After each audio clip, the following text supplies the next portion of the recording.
The man in the iron helmet stood, and behind him, a crowd of monstrous zombie-like monsters with burning eyes were already raging. He was standing on a small mountain, and the monsters were already reaching for him with their disfigured hands, and there were dozens or maybe hundreds of burning eyes around him. They pounced on the hapless hero and started grabbing him with their clawed fingers. The man ducked down and prepared to fight back. Somewhere nearby stood a girl with bright aquamarine hair and a long rod in her hands. As soon as she waved her wand, a huge monster, several tens of meters tall, appeared from behind and headed forward.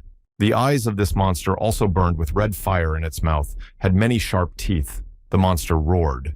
The man noticed at the last moment that danger was approaching him and turned around. He was preoccupied with other monsters, slightly smaller. When he saw the monster, he shoved his pocket into his chest bag, looking for something to stop the zombie.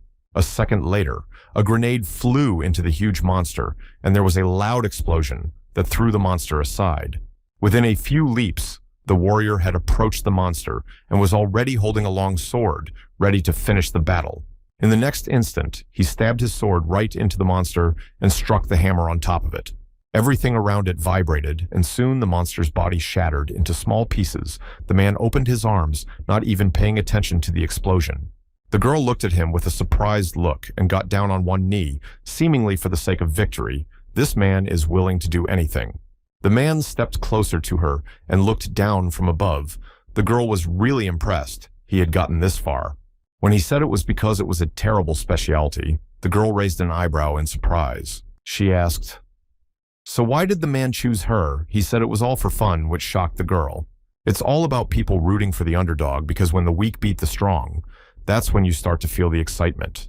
The man spread his hands to choose the strongest class and then skills. This is too boring. There is no fun. The shocked girl thought that this is a real psycho. No one in their right mind would do such a thing. When the blacksmith figured out her scheme and realized that she had surrendered on purpose to put her guard down, the girl stopped for a second. The man pointed his finger at her.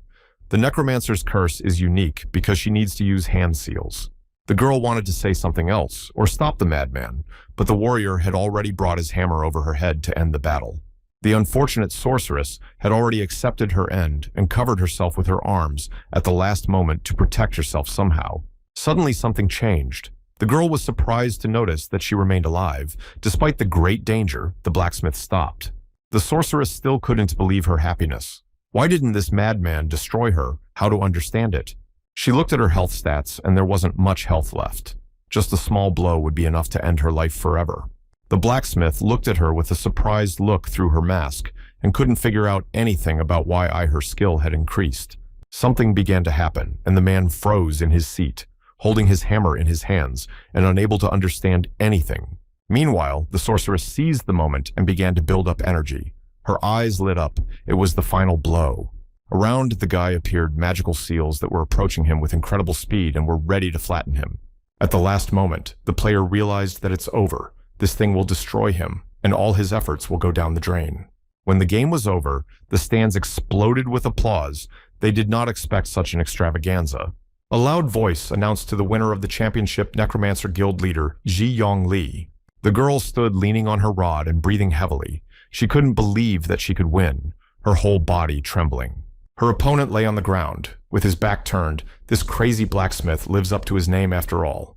The necromancer girl, though defeated, still couldn't understand anything. She just stood there, dumbfounded. If his last hammer attack was key, but she didn't have time to finish her thoughts, as the blacksmith ordered her to shut up. Looking at his hammer, the player lying next to him said that he had been ready to lose for a long time. Her rival kept saying something. Meanwhile, the blacksmith, still lying on the floor, told her to finally stop talking. Subsequently, the blacksmith said in a heavy voice that she was very nice and even a good personality. The girl was surprised. Sitting down on the ground in frustration, Smith said he doesn't care about this game anymore. It's just not fair. A little embarrassed, the girl looked at him and asked, "So what does he think about not wanting a rematch?" But the frustrated blacksmith said no, can give up and get it over with. There's no more strength left. The girl looked at him with surprised eyes and froze in place, unable to understand what was happening. The player started digging through his profile and examining the table with his characteristics, and everything was empty. Realizing what was going to happen, The necromancer girl wanted to stop him and even stretched out her hand, but it was too late. When the player came out, the commentator was shocked. This man just bought his hammer 2 days ago, using his mom's credit card, and had to run away. Meanwhile, the rest of the audience admired the necromancer girl. She was the star of this program. Soon, Si-young was standing on the grand stage, surrounded by spotlights with a real buzz everywhere. She took the microphone in her hands, and in a timid voice, thanked all the fans of the Necromancer Guild. Her voice trembled for some reason. Meanwhile, in the real world, it was business as usual. Someone was going to work. Someone was waiting for their train. It was completely ordinary life. A lot of people were discussing the past match where the Necromancer girl fought the blacksmith. It was really impressive. Yes, and in addition, the open beta version of the new game should be released soon, so everyone has been discussing vigorously. Even workers in a large office said their boss plays this game, so would like to donate to him for a raise. Well, when he heard that the boss would demand half of his clothes, the office worker was horrified. Sitting in the cafe, he cried out. On the big billboard was a picture of a woman who was talking about the new season of the famous online game. She said that while players are preparing for the new season, several major companies have expressed interest in diving into the gaming space. The game's general manager was rubbing his hands together in satisfaction, saying that no one had expected such an influx of players, and the man was very pleased. Oh, and on top of that, world champion professional streamer Si-young Lee is still looking to get on top of the world, and has called Korea the locomotive of video games.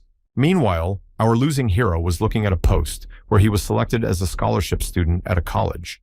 Kim Dae-hyun stood up from his seat and stretched, and decided to go home. Someone's very stern voice rang out, and a fist slammed down on the table, and the coffee cup nearly tipped upside down. Some man was outraged that Kim got a scholarship for literature artificial intelligence, and so has been able to write for a long time. And the guy just sat in front of him and lowered his eyes. Not saying anything, he was very upset and annoyed. Kim tried to find out what was wrong with studying literature and language normally, but his father wouldn't listen. In a quiet voice, Kim said that grades weren't the point, he just needed to graduate. His father was still muttering to himself. After all, tired of his father's endless nagging, Kim said that he himself was excused from the army, and he now sits and plays the game. When my father heard this, he was furious, jumped up from his seat and prepared to fight, and a real scandal broke out between them. After a few screams, Kim almost cried. He asked, does his father not love him and want his child to suffer like this? The man jabbed his finger at him and confirmed he was the one who didn't love his son, so let him get out of here and never come back. With his head down, Kim turned around and said he was going to his house. His father stood still for a second and looked at his son in surprise. Kim asked, his father didn't think the guy couldn't find real estate in his name, so he can do whatever he wants with it, right? After such insolence, the father could not tolerate it any longer. He grabbed his son by the scruff of the neck and began to fight with him, calling him names. At one point, someone's female voice was heard. Their mother asked, is the father going to disinherit the son proper? The boys stopped for a second and turned blue in surprise, shifting their gaze to their mother. The wife looked at her husband with such a look that the man began to stammer with fear and mutter something to himself under his nose that he had overreacted. And after looking at her son, the woman started waving the knife around unequivocally and saying that laziness breeds bad people. Sitting down at the table, the mother started peeling an apple and asked her son how he was doing, with enrollment and getting back to studying. Looking at the way his mother could wield a knife, Kim gulped nervously as he listened to her calm voice, but it only made him feel worse. Looking at his mother, he asked, does she mean to improve grades or what? The woman looked at her son and said that this is not what she meant by improving his grades. She said something about determination, and the father looked at his child and chuckled quietly like a rat. The woman settled back in her chair and began to brood dreamily. Her voice was completely calm the whole time. She looked at her son and said that if he continued to loiter, she might let Kim disrespect his mother. From fear, the guy started stuttering. He said that mom was saying completely incomprehensible things and nothing concrete. His mother looked at him and asked, what about the interview? The pictures she had brought had some nice girls in them. When Kim heard and realized what they wanted from him, he was horrified. He had not expected this, and he had not planned to get married. His mother looked at him and smiled. Getting married was a quick way to take responsibility. There was a smile on the woman's face. Thankfully, this conversation was over. Kim found himself in his room, where the huge orb was already there. This is exactly what he was talking about. The guy climbed inside and smelled the iron and new glass. Something began to change around him. A bright green light spilled around him as if he was moving into another world. Kim typed in his name and wondered, is that guy still here? He immediately dialed that person, and an avatar of a cheerful girl appeared next to his face, and a cheerful voice was heard. The person on the other end of the line was talking very fast about something, and Kim realized he was a little late, but at least they could play. The guy opened a spreadsheet in front of him with information he started playing much later than the others. But if you work hard, you might get something. And so his journey began. A bright sunlight hit his eyes, and Kim squeezed his eyes shut a little. He was already inside the game. The guy looked almost like in reality, except that his hair color was different, and his clothes were different too. When he reached for the nearest branch and felt that the leaves on it were exactly like real ones, he was very much surprised that such a thing was possible. He looked up at the sky and saw birds exactly like in real life, and the sounds were incredibly realistic. The guy moved forward. After walking a few more meters, he noticed a small city below that looked like a newcomer settlement just where he would go. It was the capital. Entering the city, Kim immediately felt the difference between the previous version of the game. It was as if it was on another level. A crazy smile appeared on his face. If this backwater looks so good, then what about the other cities? Hard to imagine. When Kim turned to the first passerby, he noticed with horror that his face looked like that of a psycho, and the guy was scared and bounced away.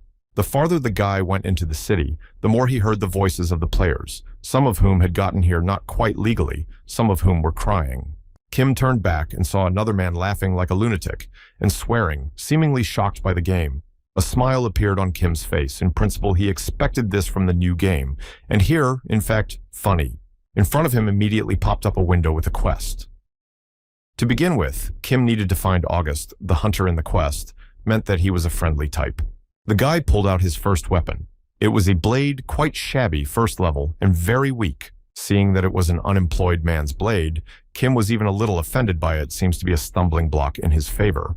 But even so, the guy started swinging his blade in different directions, practicing his strikes, and still need to be able to stand up for himself. A smile appeared on his face, and what kind of specialization to choose now to immediately everyone understood that he is a real madman. Guy was in contemplation. The first people Kim saw in the new world were rabbits, peacefully grazing in a green meadow, and they looked as harmless as possible. After such a player is not on a joke, wondered what in this world does this little furry misunderstanding? Is it really the mobs that need to be destroyed? Kim lowered his head. If he was going to destroy these fluff balls, he wouldn't be insane but a sociopath of some sort. But no sooner had he finished his thought than he felt a strong stab in the back. One of those furry rabbits decided to attack first. Breathing heavily, Kim tried to come up warm. He certainly got a reception on the first day of the game. A few teeth immediately flew out of his mouth. Yes, and in addition, the damage exceeded the maximum value and started bleeding. The guy felt that he was losing consciousness. But this game shouldn't have such a realistic sense of pain, wiping the blood from his face. Kim tried to stand up. What kind of breed of rabbit is this anyway? Meanwhile, the furry beast was preparing for his next attack. He looked incredibly belligerent for a normal rabbit. They're usually portrayed as cute and harmless. This is a real fighting machine. Where have you ever seen such a thing? This made Kim furious. Well, if this furry one wants to dance, then so be it. Eye for an eye tooth, for tooth on the guy's face was fury.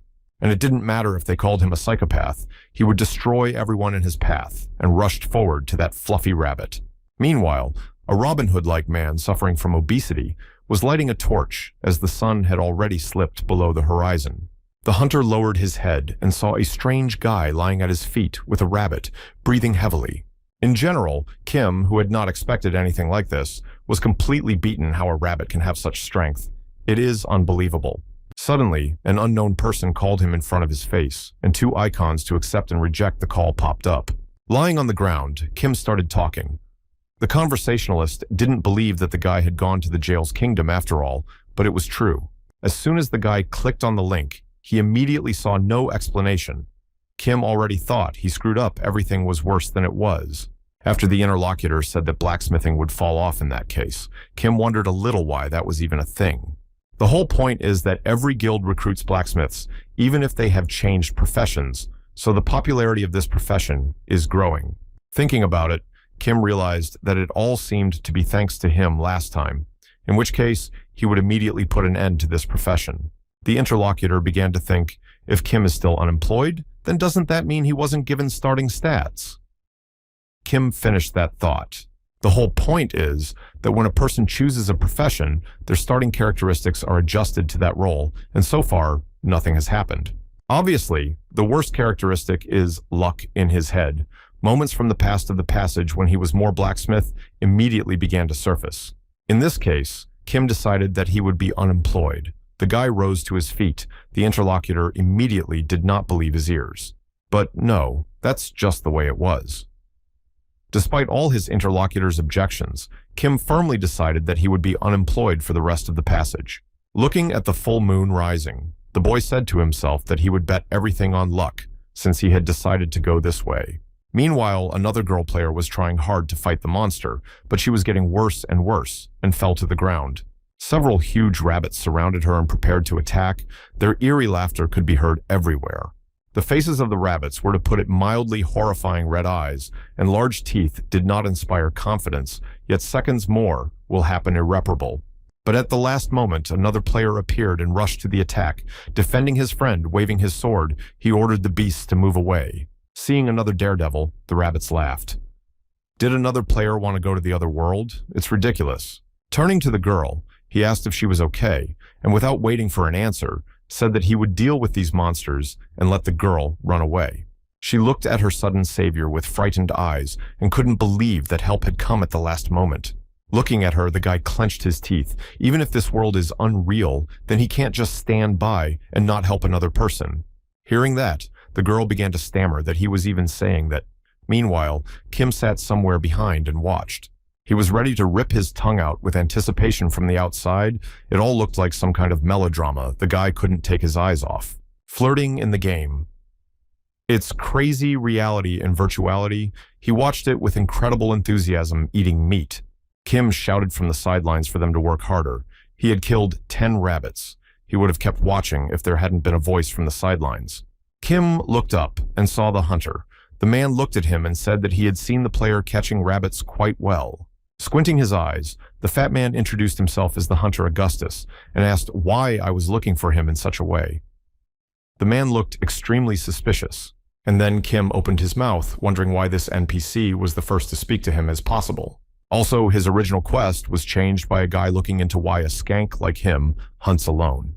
A little embarrassed, Kim scratched the back of his head and apologized his skills left a lot to be desired, so he trained to make the hunter surprised. Hearing this, Hunter August was extremely surprised. Yes, and also, he didn't expect that in his time, the newcomers would have brains. But after the hunter offered to train with him, Kim was completely speechless as to how it was possible that he had just said that. A notification window opened up. Kim couldn't believe he'd been given such a quest from the start. It seemed like some kind of ruse. Determined to be as friendly as possible, Kim bowed, but said he must decline. He still had much to comprehend. Inside himself, the guy has already decided that he will go the way of the unemployed, and no one will change his mind about it. He bowed to the hunter, and still waiting for an answer in his heart, was a little scared of the man. But despite all this, Kim continued to speak as politely as possible. He said that he himself would cease to respect himself. He was not ready to accept such an honor. This had a great effect on the hunter, who saw the boy as a real man and nodded in satisfaction. When he opened the list of goods, the hunter said he could sell the goods at a good price. So let Kim feel free to ask for help. The guy was a little surprised. Does this man really have a trade option? But there was no mention of it on the form. Thanking the generous hunter, Kim approached the trade window and began rummaging through the store. He wanted to take advantage of this right now. The NPC continued to watch him, squinting his eyes. He looked like a real soldier, yes, and talked as well. When Kim took the rabbit's foot out of his pocket, he wondered if it could be sold. August said he could buy it himself, but that's not the point. Kim looked at this strange object and thought about it. He had killed a lot of rabbits, but only one foot had fallen out. Maybe it was an amulet. Thoughts ran over his head, whether he could find something special. The subject of the rabbit's foot is also known as a symbol of good luck among hunters. When Kim saw it, he immediately began to chew on it, and the hunter stared at him with big eyes. Swallowing the paw, Kim fought the nausea. He got lucky, but it tasted disgusting. August couldn't believe his eyes. Meanwhile, some girl kept swinging her dagger in an attempt to destroy at least one rabbit, but it was all useless. All her blows passed her by. It seemed she still had a lot to learn, or at least to learn how to fight. She tripped over a small pebble and fell to the ground with a thud and yelped in surprise. The rabbit immediately started laughing. Poor thing grabbed her head from which blood started to flow. It was a bit unpleasant.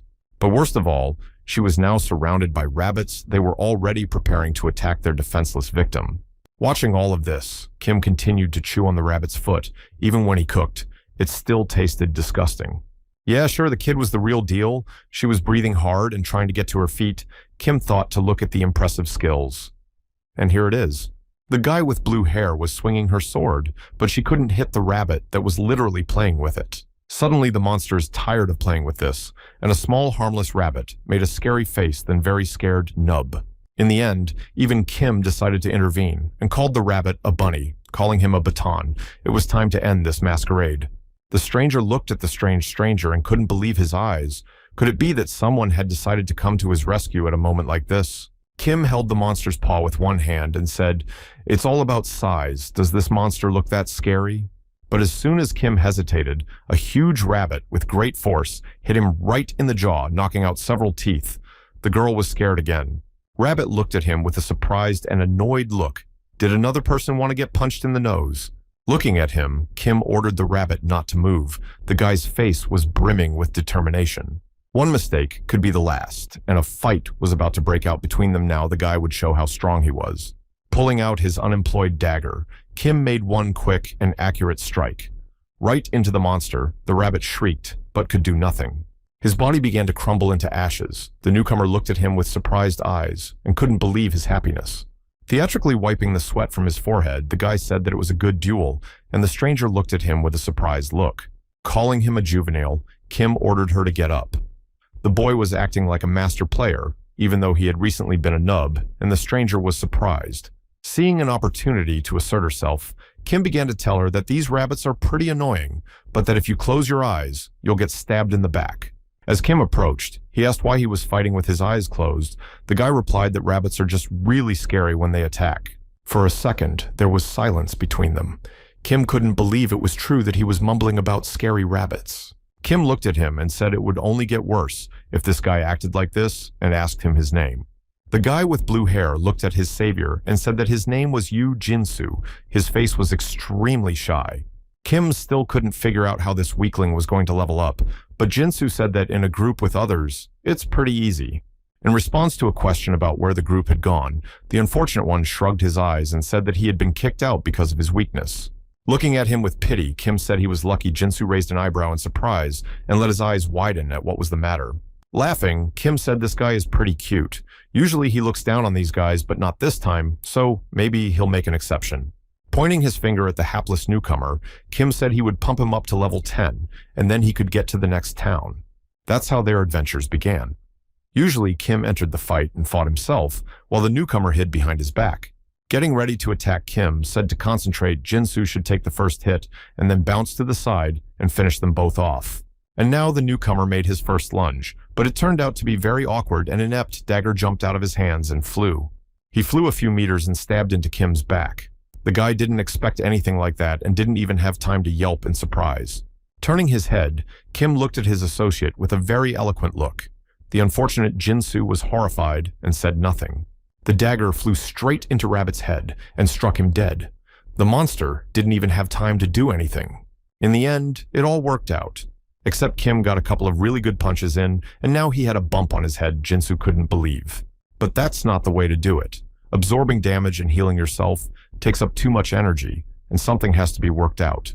Realizing that it looked like he was about to be abandoned, the unhappy newcomer started crying and saying he wouldn't let him down next time Kim tried to push him away. Eventually, the hunt was over, and the boys were sitting around the fire, roasting some very tasty rabbit's feet on the fire. They were saying something about Craft. Jinsu was very upset he felt useless, and just sat with his head down in front of him. Chewing on another rabbit's foot, Kim asked the guy who said he had friends, didn't he? So what happened again? Tilting his head in front of him, the hapless newcomer said that it was all up to the point where they parted ways. Until it came to the battle, everything was fun. And then it finally got to Kim. This guy is a loner. He doesn't want to play with his friends, or that real hermit. Kim made a serious face and said that blacksmiths could also be single-handed in the past because the first places were always single-handed. Apparently, Jinsu had never heard of this and made a surprised face. Could it really be true? But then the guy's face asked. I think he realized who Kim Dae-hyun was talking about. Kim Dae-hyun is exactly who Yu Jinsu was a fan of in the past. Looking at his new companion, the newcomer asked him if he was named after him. Kim was a little wary. When Jinsu said that he noticed that this game needed his own talents, Kim smiled.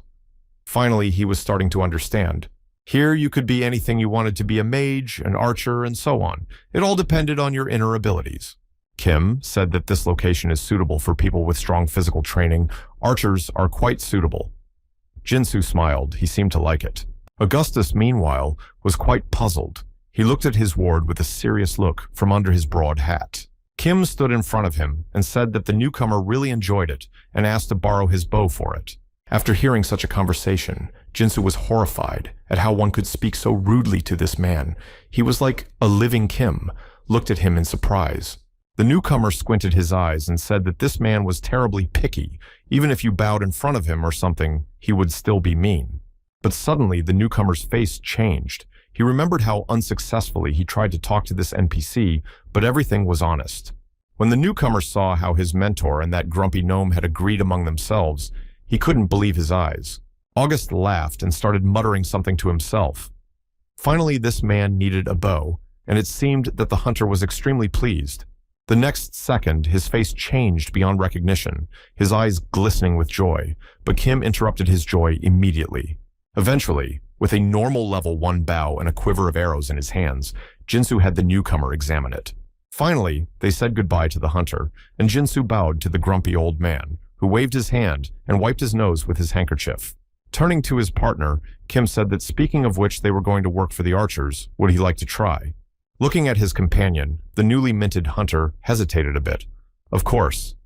This NPC was a complex personality, but you just need to find an approach to him. In the end, Jinsu had already firmly grasped his bow and took aim, trying to release an arrow. The guy let go of the bowstring and tried to shoot. In principle, he succeeded, but he lacked practice. Looking at his mentor and calling him brother, Jinsu said that if he said so, it was probably worth a try.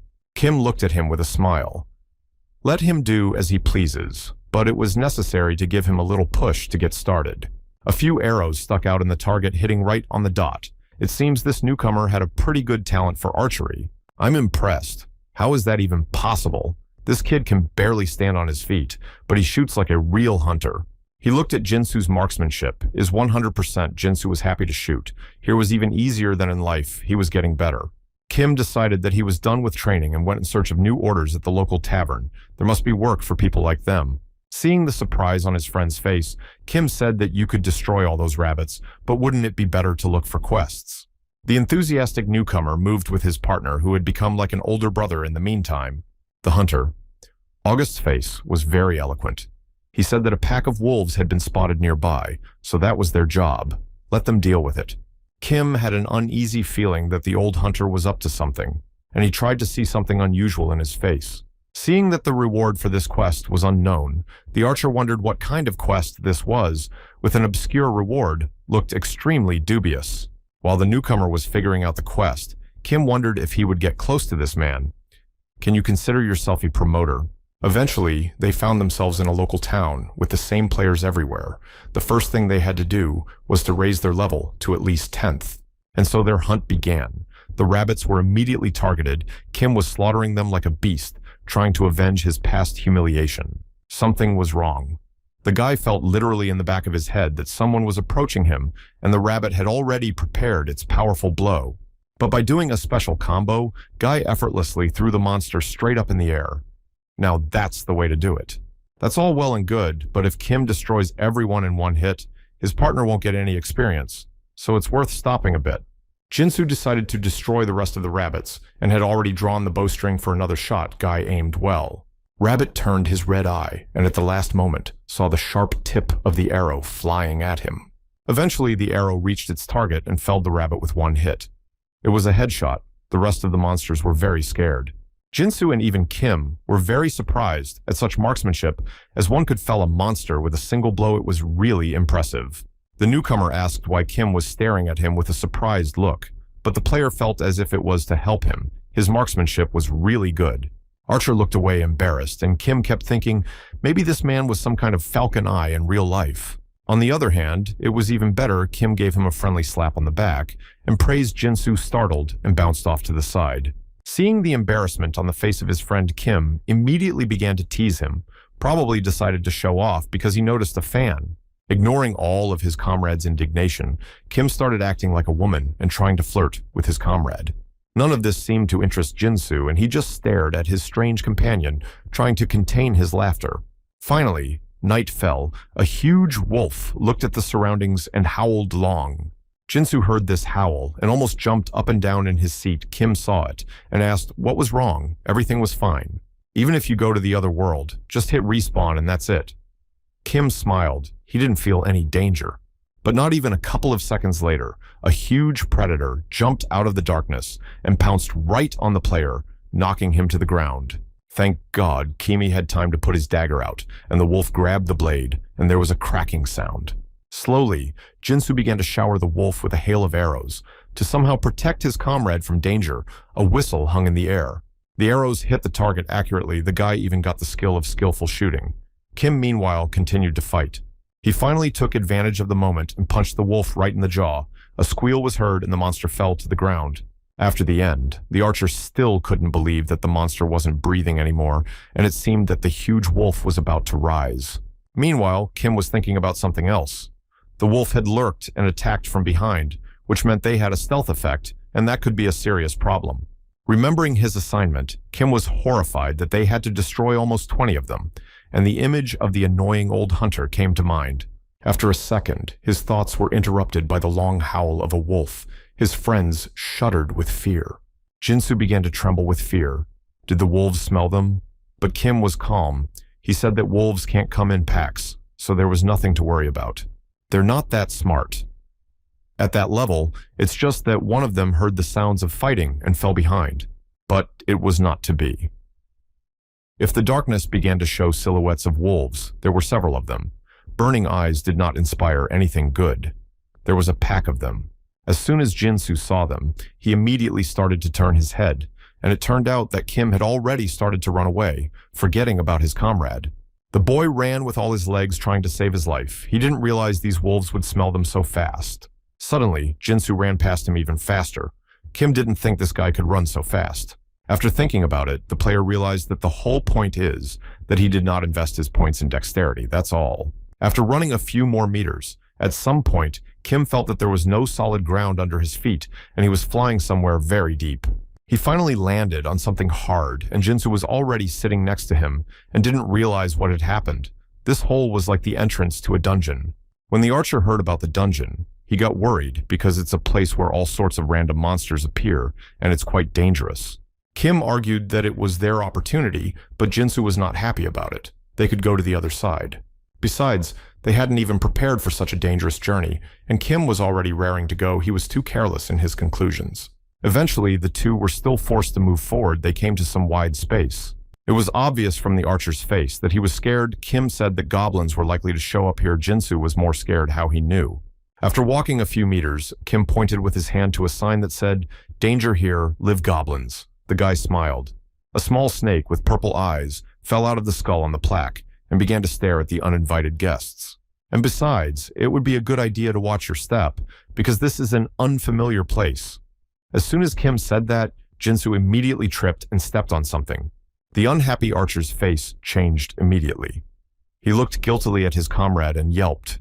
Not even a couple of seconds passed before several arrows flew a few centimeters from Kim's face, cutting through the air with a whistling sound. Everything around them began to shake, and a crackling sound was heard from above. Probably they had activated some kind of trap. Luckily, the stones fell very close, but did not hit our heroes. After all, luck worked as it should. When it was over, Kim stood shivering in surprise just as they entered the dungeon, as trouble began to follow them. Realizing that it was his fault, Jinsu grabbed his head and started apologizing. He didn't mean for things to turn out this way, and realized he was terribly clumsy. But Kim didn't care at all. He realized that he was aging in front of his eyes. Only if the arrow had hit him, and he would have instantly gone to the other world. In addition, they have another problem goblins have made themselves known. They felt that in their dungeons, someone alien and came to the light. They were small and ugly dwarf-like creatures with long ears that gave off an unpleasant odor and a strange sound.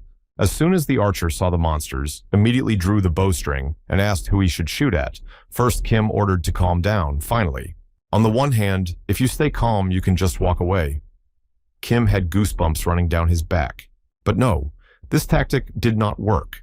The goblins immediately rushed at the uninvited guests to destroy the invaders. At some point, the player felt that this little monster, despite its size, was too strong. Is Kim going to lose to the goblin? Meanwhile, the little monster and fierce eyes stared at the intruder. His pupils burned yellow in that darkness. The goblins began to attack the humans with great speed. Kim tried to fight them off, but there were too many monsters. When the guy destroyed one of the goblins, there was a system notification that he had increased his level, and that was not bad. In addition, he gained the skill of successful throwing in the air immediately. A small coin appeared and spun in one place. Kim raised his head in surprise. What is a successful throw? Is it a new skill? The boy stood in his place for a few seconds and pondered, but as soon as he hesitated, the voices of the other goblins could be heard behind him, chasing their prey in a pack. The goblins' faces were indeed brimming with rage. Yellow eyes lit up as soon as they saw the gold coin. Realizing that he didn't have much time, the monsters were advancing. He waved his dagger, throwing the monsters in different directions. The guy did not understand what was going on here. This is some kind of madness. When Jinsu saw what was happening, he opened his mouth in astonishment and couldn't believe what he was seeing, his eyes widening even more. Meanwhile, Kim was also happy to see that his strength had increased significantly, and now he could easily handle the goblins. The archer looked at his comrade and asked what he had done there. Kim didn't seem to pay attention to him and continued fighting. The damage was unimaginable, and the goblins were advancing, but they did not become less. They came out of every crevice. Luck was working full force, and the goblins missed their blows every time, and Kim seemed to dance between them. Finally, the green dwarfs realized there was something wrong with this man. They couldn't hit him. What was the matter in the first place? Kim smiled and said they wouldn't be disappointed next time, but for now, let them get out of here. Making a great leap, the guy destroyed the last goblin with a deft blow in the end. The monsters were defeated. In the last moments before his demise, the goblin muttered that this man was too strong and cursed the hunter. Hearing about the Tylum hunter, Kim looked at the goblin with surprised eyes. What is this monster even treating? What is this? But it was too early to think about it. The guy studied his characteristics and was amazed. A little more, and he could pump up Jinsu's luck. Plus, the Seekers were rewarded with a small treasure chest in front of them as a reward for destruction. Archer looked in disbelief at the strange object Kim told him to move away. It was probably some kind of trap or mimic. Pulling out a needle from somewhere, Jinsu offered to try using it. He had at least seen it in the movies. Kim said nothing, but looked at the strange curved object with a satisfied look that might help. After a few seconds, there was a distinctive click. Kim said that he had succeeded in opening the guy and did not expect it from himself. There were quite a lot of useful things. Kim decided to take only this sword, and the rest of the armor and blade he decided to give to his ally. There was a system notification that said that as long as a person wears this outfit, the residents will treat him warmly. That's good news. Meanwhile, in the depths of the cave, a huge goblin sat on a throne, apparently the king or boss of this dungeon. The only thing left to defeat was his guys peeking out from around the nearest corner. It was a hobgoblin left to figure out what to do with it. No matter how much Kim turned his head, he couldn't see his minions. Maybe they were hiding somewhere, but so far it was empty. Kim decided to be the first to scout and deal with this monster. Jinsu only watched his comrade with horror, but did not move. Immediately, the guy decided to apply a lucky throw to activate the ability. The coin with a clink jumped and spun. But this time, Kim was unlucky enough to get tails. So, we'll just have to make do with what we have. But no, the player was not going to give up so easily. He tossed the coin again and again, and the archer just watched from the side. Jinsu wondered what his partner was doing there, but Kim just gave him the silent finger and continued throwing. In the end, he got lucky, and the eagle's attack increased by several thousand units, and all the characteristics were reset, which should be enough. Watching it all from the sidelines, Jinsu said that Kim looked like a part-time noodle shop worker and ordered him to shut up. The point of the sword came right up to the goblin's face with only a few seconds left to finish it all. But then the monster woke up. The blade began to emit a bright light and vibrations everywhere, as if in anticipation of a big bang. Something clapped loudly, and dust rose into the air. Jinsu was barely on his feet and covered himself with his hands to keep the dust out. Eventually, the goblin was defeated. He literally flew into the wall and stuck there. The system notification said that the monster was defeated. Nearby lay a skeleton holding a roll of paper that was Dines' last letter that needed to be read. When I picked up the rolled-up piece of paper, I felt that it was soaked in some kind of liquid. They unfolded a letter saying that Danes had underestimated the goblins and fallen prey to them. That's how he would go to the other world, although he was a famous hunter. Also, Danes would like to taste her soup last. Most likely the man was talking about his lover or sister. Seeing the offer to continue the ranger's quest, Jinsu was horrified and wrapped his hands around his face. He hadn't expected this turn of events. Starting to point fingers, the guy flew in that this was a heroic quest, and they just had to take it. Kim only chuckled recently. This juvenile was kicked by a rabbit. The archer looked at his comrade, and Kim replied that it was none of his business. Jinsu, he was horrified. Does the comrade refuse this time too? Kim replied that he doesn't like being some kind of ranger. Yes, and besides, the reward sucks. He's not going to draw a lot of attention to himself to get big titles or anything like that. He's not comfortable with that kind of life. Archer still couldn't believe his ears, but Kim at some point said he was kidding. Of course, the guy laughed.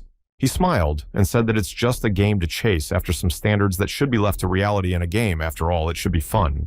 Seeing his friend's reaction, Kim laughed. This guy is pretty funny. Even despite his temper, there is something about him. Kim said that Jinsu should do this task himself. Kim is already experienced and knows that this bastard can't do it without him. Smiling Kim said that with rebirths, this game gets tiresome after all, so the archer said he would go there alone, only let Kim not regret it later. Meanwhile, the hunter Augustus was mastering something, and looking around, the man heard someone's footsteps. Plant yourself. Yeah, it was those two again, only something was different. The archer already had a new suit. That's just what happened to get them that thing. Hundreds of notifications of completed quests immediately started popping up in front of the guys. It was incredible. Yes, and the relationship improved. Looking at his ally, Jinsu with tears in his eyes, said that they are on better terms. Now Kim said that's great. In the meantime, the hunter of Ust looked at Kim with such eyes as if he wanted to declare his love for him. Meanwhile, in the real world, the girl had said goodbye to her friends and was left standing at the gates of the school. She looked suspiciously like Jinsa. The girl was looking at the window of her small tablet and smiling. Suddenly, her friend appeared next to her, which scared the girl. Jinsu shrieked in surprise and bounced to the side. It was her friend's Hannah, a girl with bright red hair, and Shion, a girl with big glasses. They started discussing the game. The friend was puzzled. Why is it that Jinsu is still in the starting realm? They had agreed to go to some other place together, right? Jinsu told that she had a few more quests left. Her friends were surprised. What other quests? The girl tried to avoid the question and asked, where are they now? Turns out Hannah became a real witch and now flies on a broomstick like a witch from the movies, and Shion made alcohol and joined the guild. It was a lot of fun. Hannah wanted to invite her friend to join them, but suddenly a car pulled up, and Jinsu ran up to the driver and waved goodbye to her friends.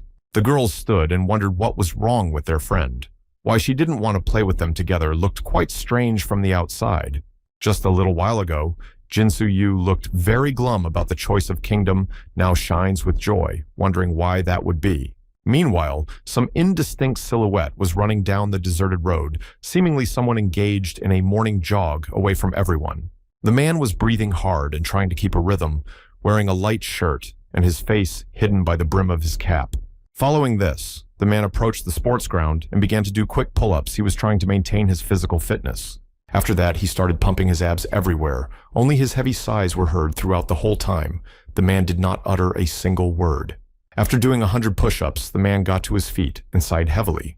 He lifted his head up. The heat of the workout was really hard. Opening the door, the man stepped inside and said hello. His voice was still strained after his morning workout.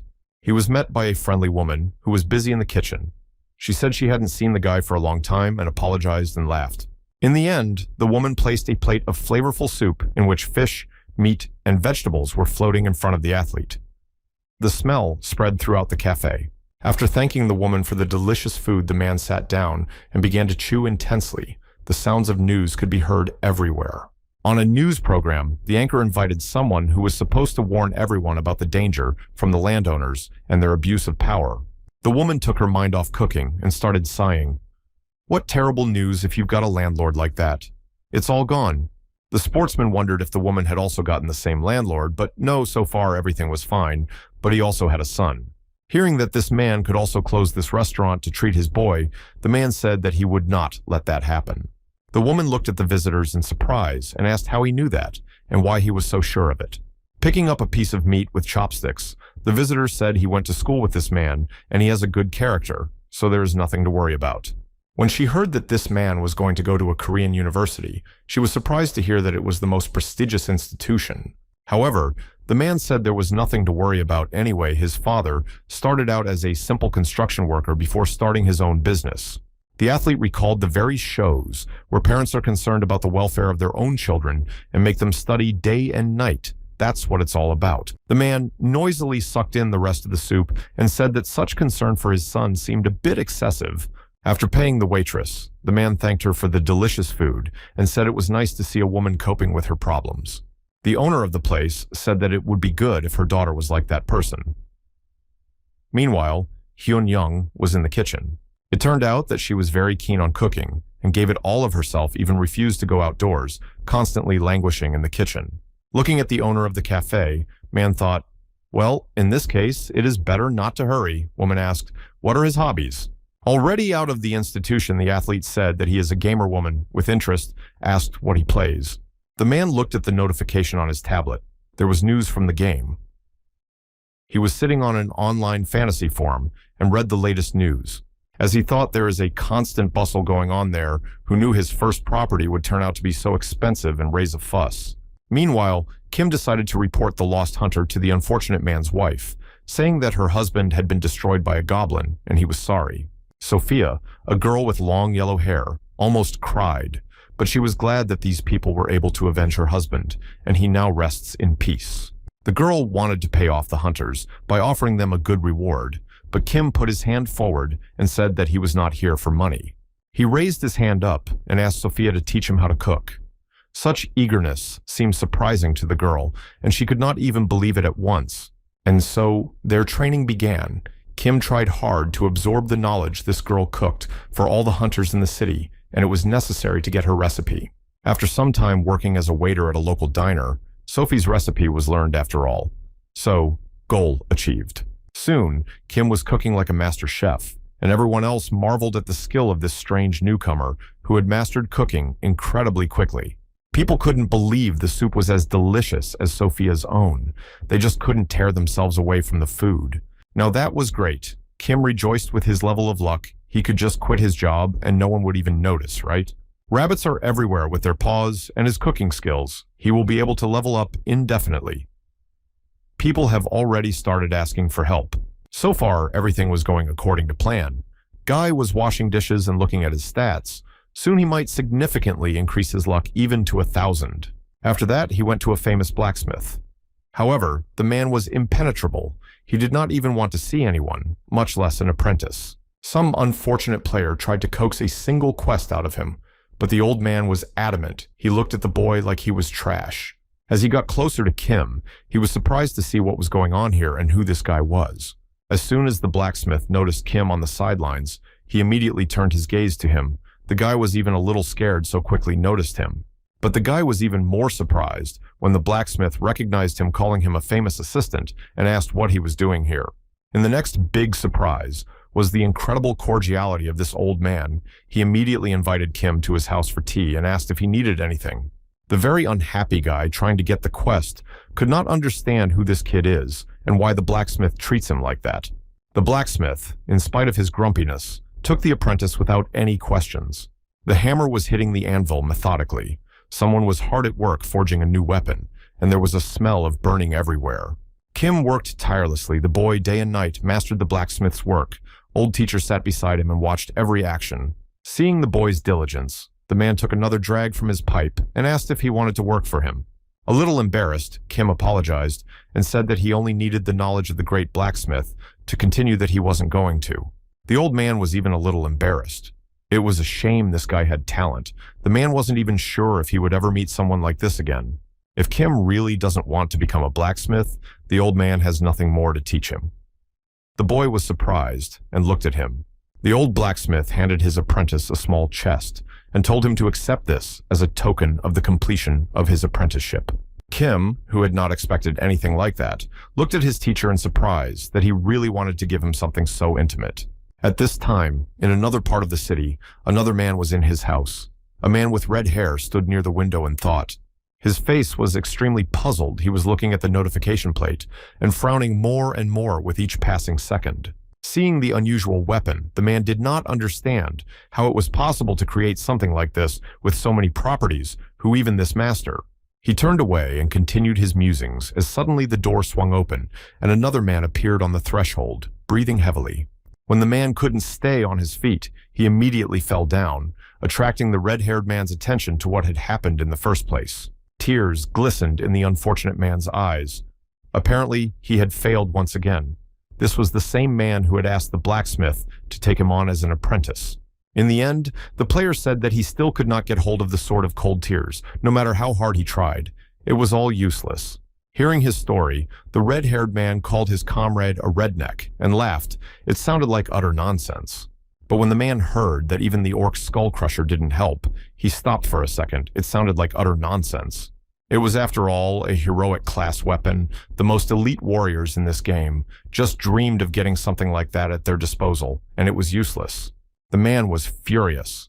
Would his men not be able to complete the task of the Talem Ranger? That fellow was a hunter, not a blacksmith.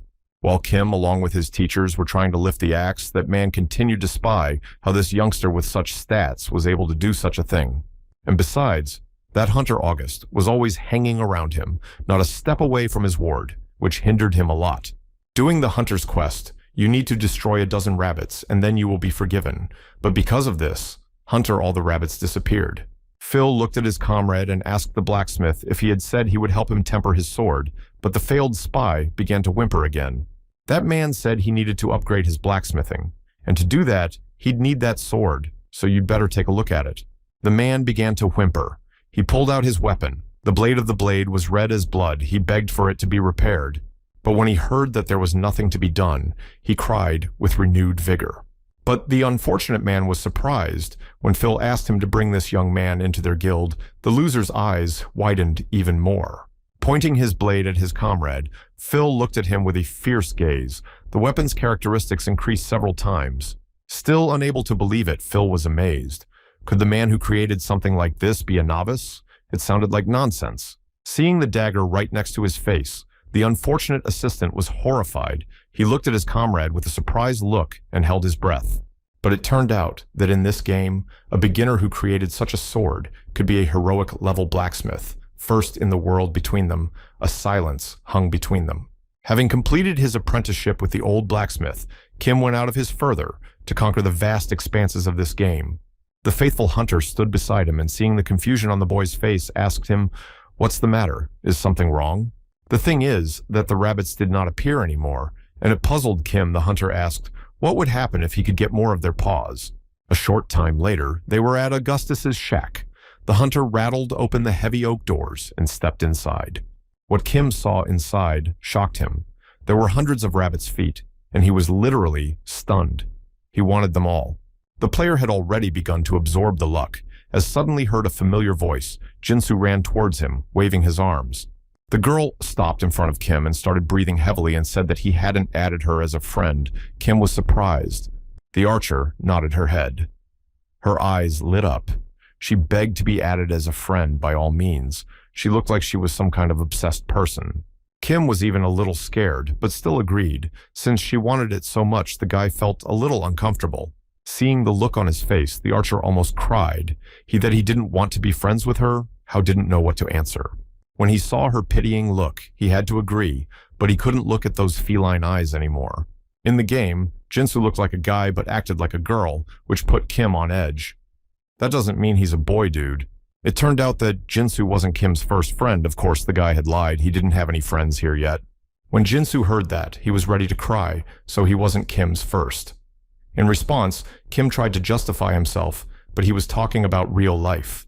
When everything was more or less settled, Jinsu in a confident voice suggested Kim to go with him. The player wondered where he was going. Jinsu got it wrong again and started talking ambiguously. Kim was furious he was talking about the assignment. Eventually, the young archer realized and put up a window with his quest. Of course, he had a quest needed to subdue the orcs. Seeing the rarity of this task, Kim wondered where this kid had managed to find it, so the player agreed to help the archer with it. In the end, they decided to move out. Kim went first, and the strange archer followed him. There was no reason to wait, so they would move out now. They head to Fort Aiden. It is a defensive point on the southern border of the kingdom. It is located in the canyon area and is known for its walls. That's where they'll head to, and there were already enough players who had apparently taken the quest and were preparing to fulfill it. The girl with bright yellow eyes and black hair ordered them to move forward. They can't shit their guild in front of everyone. In front of her stood the very members of the raid. There were knights in heavy armor and mages and a healer. But approaching the walls of this outpost, the raid encountered difficulties. Someone shouted that they could not pass here under any circumstances. The girl stopped, and behind her could already be heard the disgruntled cries of her companions were furious as to why this could not be passed. Pointing his finger at them, the stern guard said that this applied to all of them. He could not let them pass and let them get out of here immediately. The girl was horrified as to how to understand. This is what they came to help them get rid of the orcs, so why can't they pass? Pointing her hand at her companions, she asked, "Don't they need help?" All the others also agreed and demanded to be allowed to pass. The two guards looked at each other. They didn't realize they were allies, but they still stood motionless. The man became enraged, and in a loud voice, barked at them to get out of here immediately, which he didn't make clear. The archers readied their arrows to sprinkle the enemies with a hail of shells where they had been before. Why didn't they come to the rescue?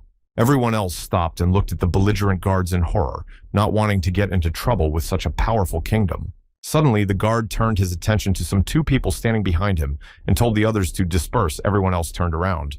Naturally, it was Kim and his buddy Jinsu, who shooed everyone else away and said they just wanted to pass through. Kim moved forward with the rest of the group, and Jinsu looked around fearfully, not understanding anything. The girl in charge of the raid was just horrified. It's not fair. Why did they let those two through? Yeah, and what kind of outfits do they have? The girl waved her hand and asked the two strangers to stop. Kim stood in place and turned around.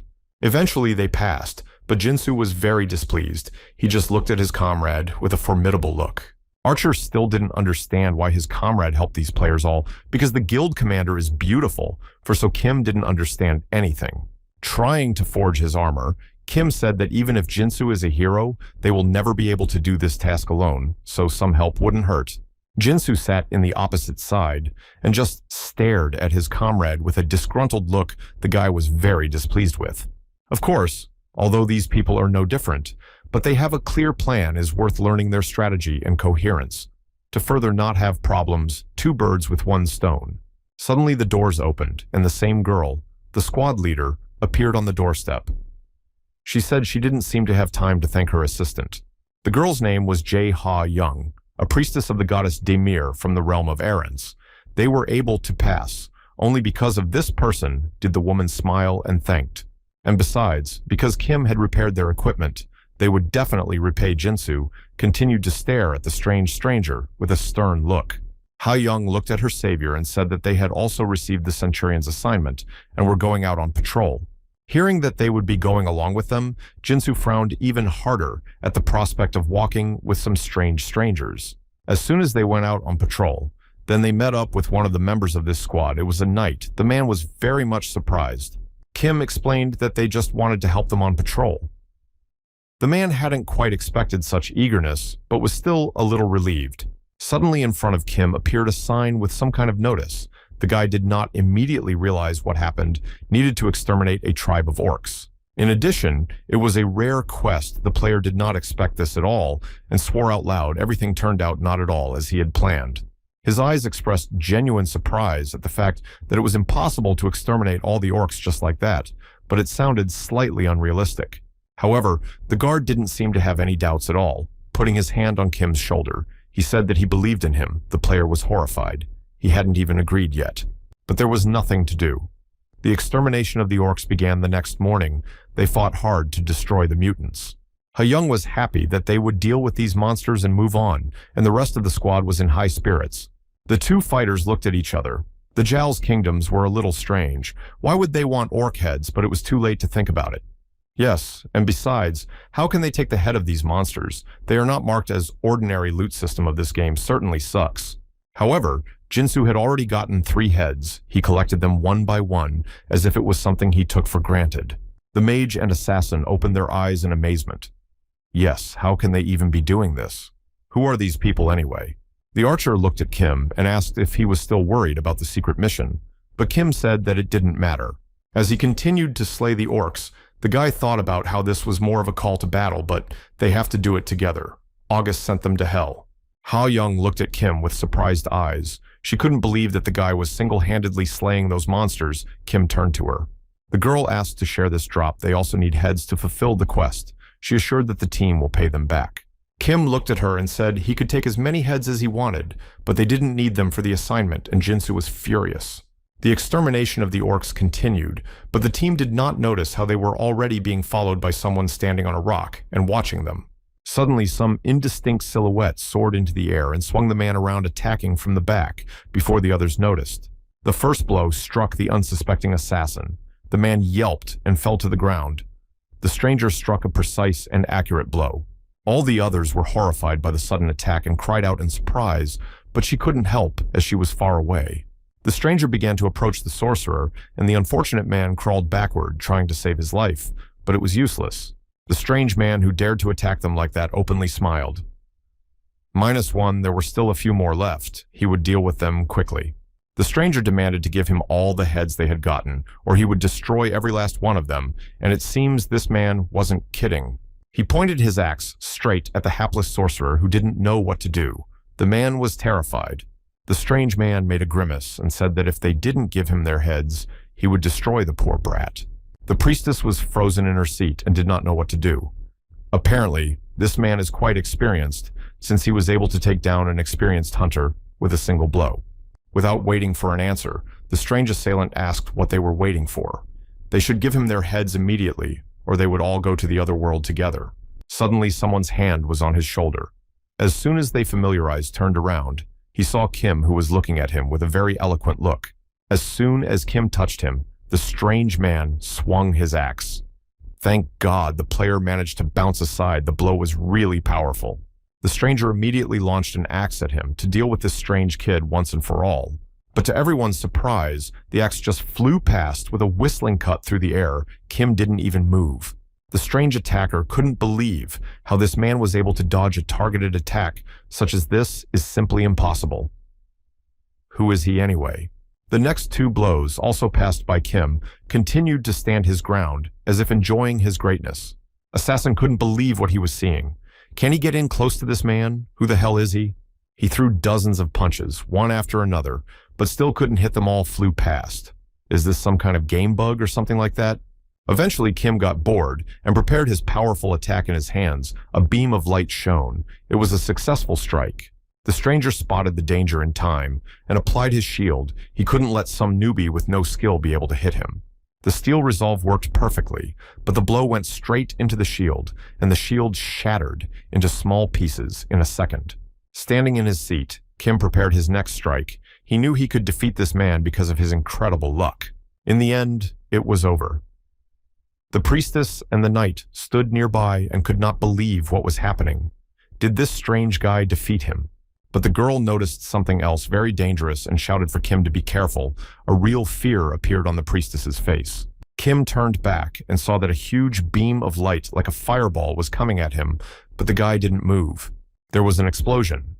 The thing is, there was a mage upstairs who launched that fireball at the very last moment. The hooded man smiled. He had told his comrade not to be so cocky, but he wasn't listened to. However, at the last moment, the sorcerer noticed that a huge arrow was flying at him and put out his hand. He did not expect such a sudden attack and who it was. Thank God, all this time, Jinsu watched the fight, and at the most decisive moment, launched an arrow directly at the sorcerer standing on the mountain. He sat on the ground and couldn't figure out how that strange archer could hit him.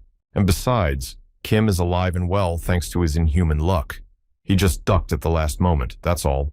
All this time, the priestess and the knight stood still and could not move a single step. They could not believe their happiness. What level of weapons this blacksmith had? The knight wondered how he could dodge such an axe with a high level. Standing in front of the sorcerer, Kim realized that if he hadn't put all his points into luck, he wouldn't have been able to dodge the fireball and would have gone to the next world. However, if he made up for all the difference with just one skill, then there was definitely something wrong with this game. Sorcerer had already risen to his feet in the meantime. It was time to finish, and Kim killed the sorcerer with one deft blow, hitting him right in the back before he could even realize it. The poor man realized that he had been tricked because Kim had promised to let him live, but lied at the last moment. When Kim destroyed this player, he noticed that his level had increased significantly. He finally got a luck boost. But suddenly the color changed. The guy got a little scared. Could it be a table bug or something? He froze in place and waited. When Kim saw the legendary summoning, he was stunned at what it even meant. Could he have gotten someone's buff? It was Axis, the god of luck and gambling. Anyone who craves luck will seek this god, but he, unlike the others, does not answer prayers. Above Kim's head, as if a second sun had glowed, the guy raised his head and looked up with burning eyes. A notice appeared in front of him that now Kim is the very embodiment of luck. The guy opened his mouth in surprise and didn't know what to say. He realized that the game itself seems to have gone crazy. What's going on? He can't even refuse because his eyes began to darken. When the guy woke up, it was already a clear day, and a worried Jinsu was sitting next to him trying to shake him. Kim finally opened his eyes. When the player woke up, he said only one word, "I'm going out," and the archer couldn't figure out where he was going. The thing is that Kim is no longer unemployed as he originally planned. He has a specialty now that he has a vocation. Surprised, Jinsu opened his eyes. He couldn't believe his ears. Was it all for naught, even that very vocation? However, Kim was furious. It was some kind of nonsense.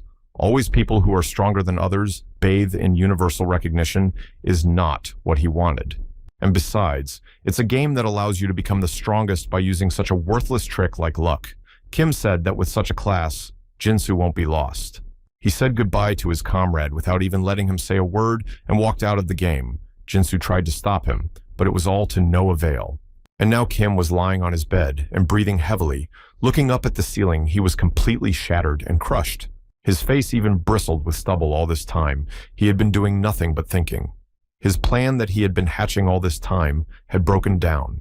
Suddenly, the door opened, and there was a furious father who seemed to be very upset about something. Without waiting for an answer, his father bellowed that he knew Kim had been at Kang's restaurant and that he was talking nonsense about how to understand it. The son tried to justify himself. He said he didn't even say a word there. The father still didn't believe. Did Kim just come and go from there? But Kim turned away and made a grimace of displeasure. He wasn't lying. Why would he lie? It's crazy, isn't it? Realizing that he was getting nowhere, the father turned around and apologized to his son and left his room. Kim gave him one last look. Kim was very surprised that it was even now. Why is father acting like a madman? Suddenly heard his mother's voice.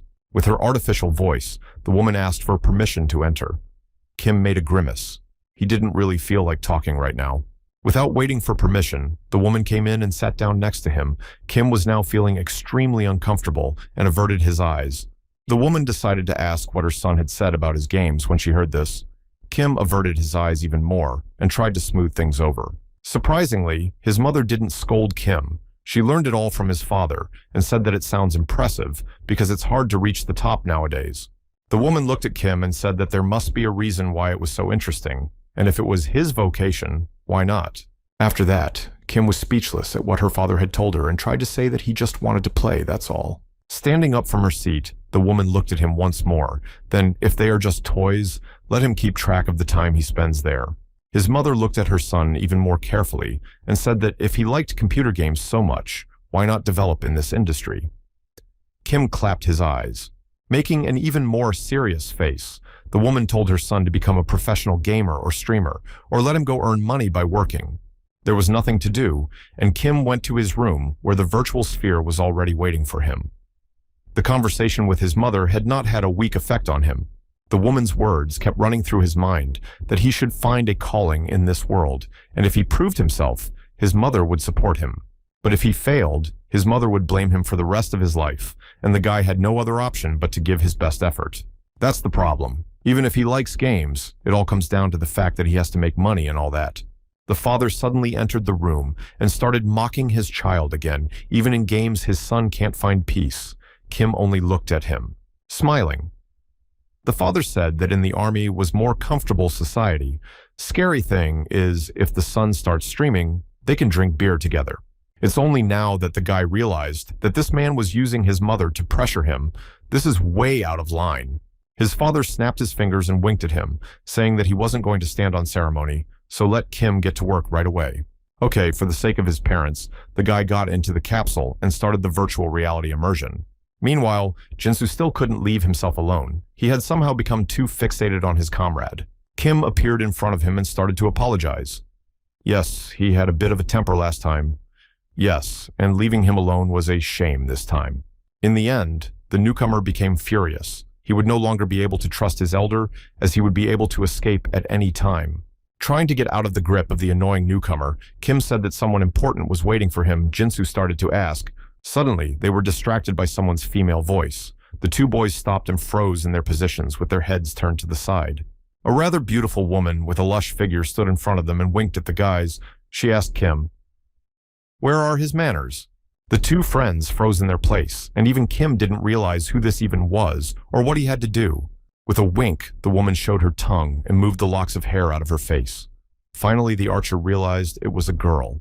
This caused another wave of resentment. Jinsu again realized that he had just been tricked. It should be a friend, but not a girl. However, this little guy turned out to be surprisingly forgiving, and they got along with a new acquaintance. Turned out that this girl likes to travel. But she shook her head and said she was just enjoying the caviar, that's all. No big deal. She is, after all, in addition, and pretty from the guy's no rebound. And indeed, it was worth recognizing that the appearance of this lady had impressive. Kim looked at her and said that because of her personality, she still didn't have a boyfriend. It all made sense now. The stranger looked at Kim with a surprised look and asked him what he was talking about, but she didn't seem to understand. Looking at Jinsu, she said that this person is definitely a girl. Isn't it obvious, Kim? What is completely stupid? Just why is she hiding it? Looking at the archer, the girl said she could show me something. It looked like the stranger was Kim's mother. What a twist. She wanted to show him the prom pics. All of this guy's underbelly would come out. Jinsu lunged forward. They started talking about recent quests. Even with this level of some woman to handle solo with these monsters, she definitely wouldn't be able to. However, despite all of this, don't forget the Assassin Guild Red Zone. They seem to be very popular and dangerous here. Yes, and besides, this kingdom has a civil battle going on right now, and they have abandoned all their borders, and the mercenaries took advantage of that and started destroying players. Even though this guild is not in the top of the best, it is still a large guild. Because of these quests with orcs, they have split into small groups. After such knowledge, Kim was very surprised. He thought that this lady only knows how to pole dance, but she turned out to be smart. Jinsu too noticed it, and was surprised this girl is really very popular. The stranger began to chuckle softly. At this time, Kim continued to study the information about the category streams. There was enough. Does this really get watched? The guy couldn't believe that you could just make money and play. It sounded like some kind of joke, but was real. Soon, the stranger has a new weapon made by Kim. She thought it was a waste of time, but it turns out it wasn't. He continued to craft some armor in an ironic voice and said he'd open a store later, and since she's so popular, let her bring in customers. But on top of that, to learn the ins and outs of blacksmithing, you have to get other specializations, he said, holding up a chest. A small hammer appeared from the chest. Kim took out a small hammer from the chest. Kim could not understand what it was that the blacksmith had given him. The girl looked at Kim with surprised eyes and looked closely at the strange object for a second, frozen for a moment. Kim said that if she had any magic stones, she should give them here. They'd be useful in blacksmithing, and the guy was completely serious. He started forging with renewed vigor. It's the only skill that has potential. You have to rely only on your experience and all that. Eventually, the hammer level increased by +1. Kim proudly put it forward and smiled. Numbers don't lie. No matter how many times he tries a level 1 mistake and you're wrong, the whole job goes down the drain. On the local streaming platform, there were already many broadcasts of someone showing off their achievements and bragging about huge magic stones. Streamer talked about all the intricacies of item enhancements and the logic behind how enhancements work in this world. The man smiled as he thought, thanks to his fame and marketing, it wasn't hard to collect all these magic stones. He swung around and hit the shoe with his hammer. The man was determined to beat the best blacksmith, Kim Dae-hyun, and become the best in the business. Eventually, everything succeeded, and the shoe improved a few more levels. Everything worked out as it should. He continued to stream and work tirelessly as the man literally never left his forge, improving items time after time. But at some point, nothing happened. After another improvement, nothing changed. The blacksmith was desperate. At this point, Kim was holding his strange hammer, but the guy realized that this little tool was not as easy as it looked. After another improvement, the guy opened his mouth in surprise. All of his stats increased by 25 units at a time. He has earned the title of Perfect Blacksmith, yes, and in addition, the chance of improving absolutely everything he touches is increased by 25%. It seems the guy himself did not realize that first. On this server, increased the thing by +7 and got a legendary rank girl, came to delight. She just looked at this weird guy with surprised eyes, how such a thing is even possible, to be the first on the server to improve a thing and get a rank. And as soon as Kim demanded more stones for improvements, she screamed that the guy was crazy. She had nothing else, and he was lucky. Snapping his fingers, Kim said it's okay. This hammer has properties that will keep the thing from breaking, even if it fails. As soon as this woman heard it, she pointed her finger at him and said that this feature will be fixed in the first patch, so let him not even try to do it. If the guy fails, then the hammer will be destroyed. Kim smiled. He didn't seem to be worried about failure at all. Besides, the hammer had changed significantly. Even the gods are testing his luck. Let him be sensible. The woman has tried to call to his mind, but all to no avail. Suddenly, something distracted them somewhere off to the side. There was some noise, and Kim looked in that direction with surprised eyes. There was already a battle simmering. Knights were moving straight at the hordes of monsters. Huge orcs were swinging big axes to catch the humans. It seems here was the siege of another stronghold. Knights were trying to defend the entrance from the oncoming monsters. Kim came to the rescue. There was also a priestess. She said that the guild red zone came to attack, and they barely had time to take cover behind the walls.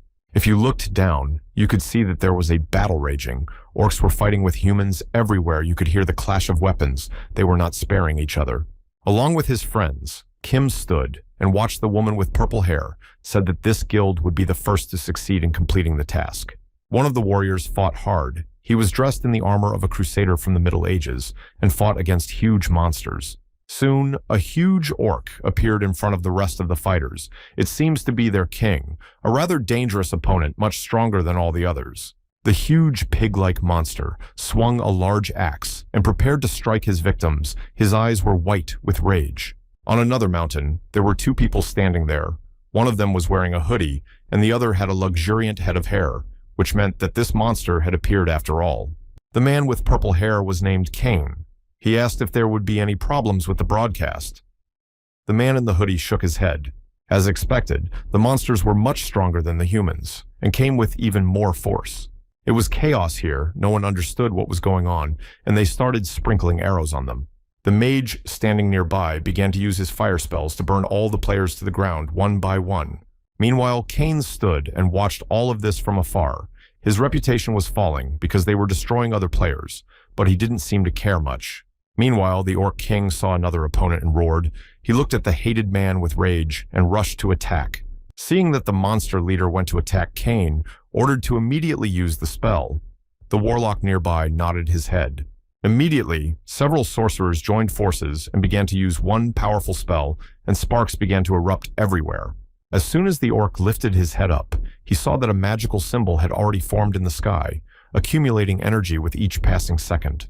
Standing on the dais, Kane ordered everyone to stand back so they wouldn't be hit by the man holding a huge... Suddenly he looked away and saw Kim pointing his fingers at him and saying that the thief had stolen all his money. Next to him stood a huge guard. He looked at Kane with serious eyes and asked if this guy was telling the truth. Apparently, the guard was very displeased.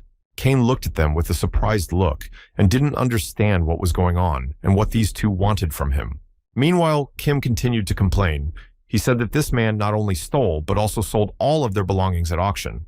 Even made him sign a contract that had a disclaimer in it. Kane heard all of this and couldn't believe his ears what kind of nonsense this was. The whole time Kim was slandering Kane couldn't believe his ears. He's being accused of something he didn't do, and this is the first time he's ever seen the guy. Eventually, he got sick of it, and the guy bellowed, "Who the hell is he?" He's seeing him for the first time in his life. But it was not an argument for the guard. He was furious because this man, according to the victim, had robbed him, and it was the guard's duty to uphold the law. Immediately, the entire guild was surrounded by guards and started poking them with spears in the way of retreating all of them. They took in a ring and did not let them out. Kane didn't understand what was going on here.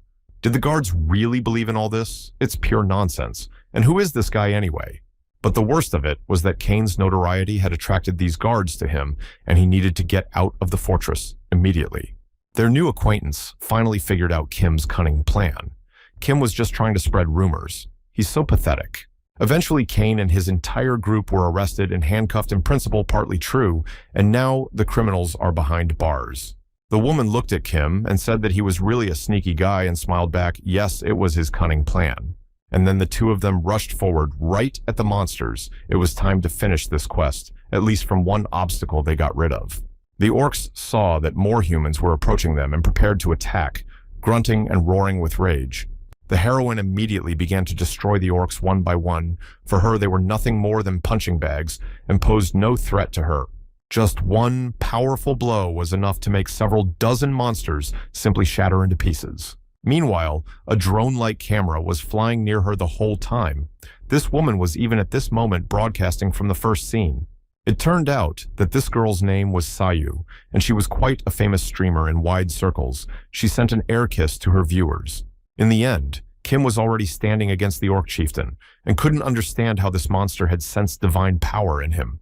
However, the huge monster said that he had countless connections in this world, so finding out something like this wasn't a problem for him. Hearing his vile voice, Kim even trembled a little. He didn't expect to face such a strong opponent as this monster. He shouted something no man in the world can match him, and the orc struck his first blow with a huge axe and a cracking sound was heard. She said to stay out of the way. Kim said that this orc was the first to start, so don't take it out on him. Meanwhile, the monster wondered why he had missed. He'd hit almost as close as the guy had dodged. Another blow followed, but the axe just stabbed into the ground with tremendous force, that's all. Pig Snout couldn't figure out what was wrong with this guy and why he was so hard to hit. What an interesting skill set he has. But the problem is that he's not the only one so special.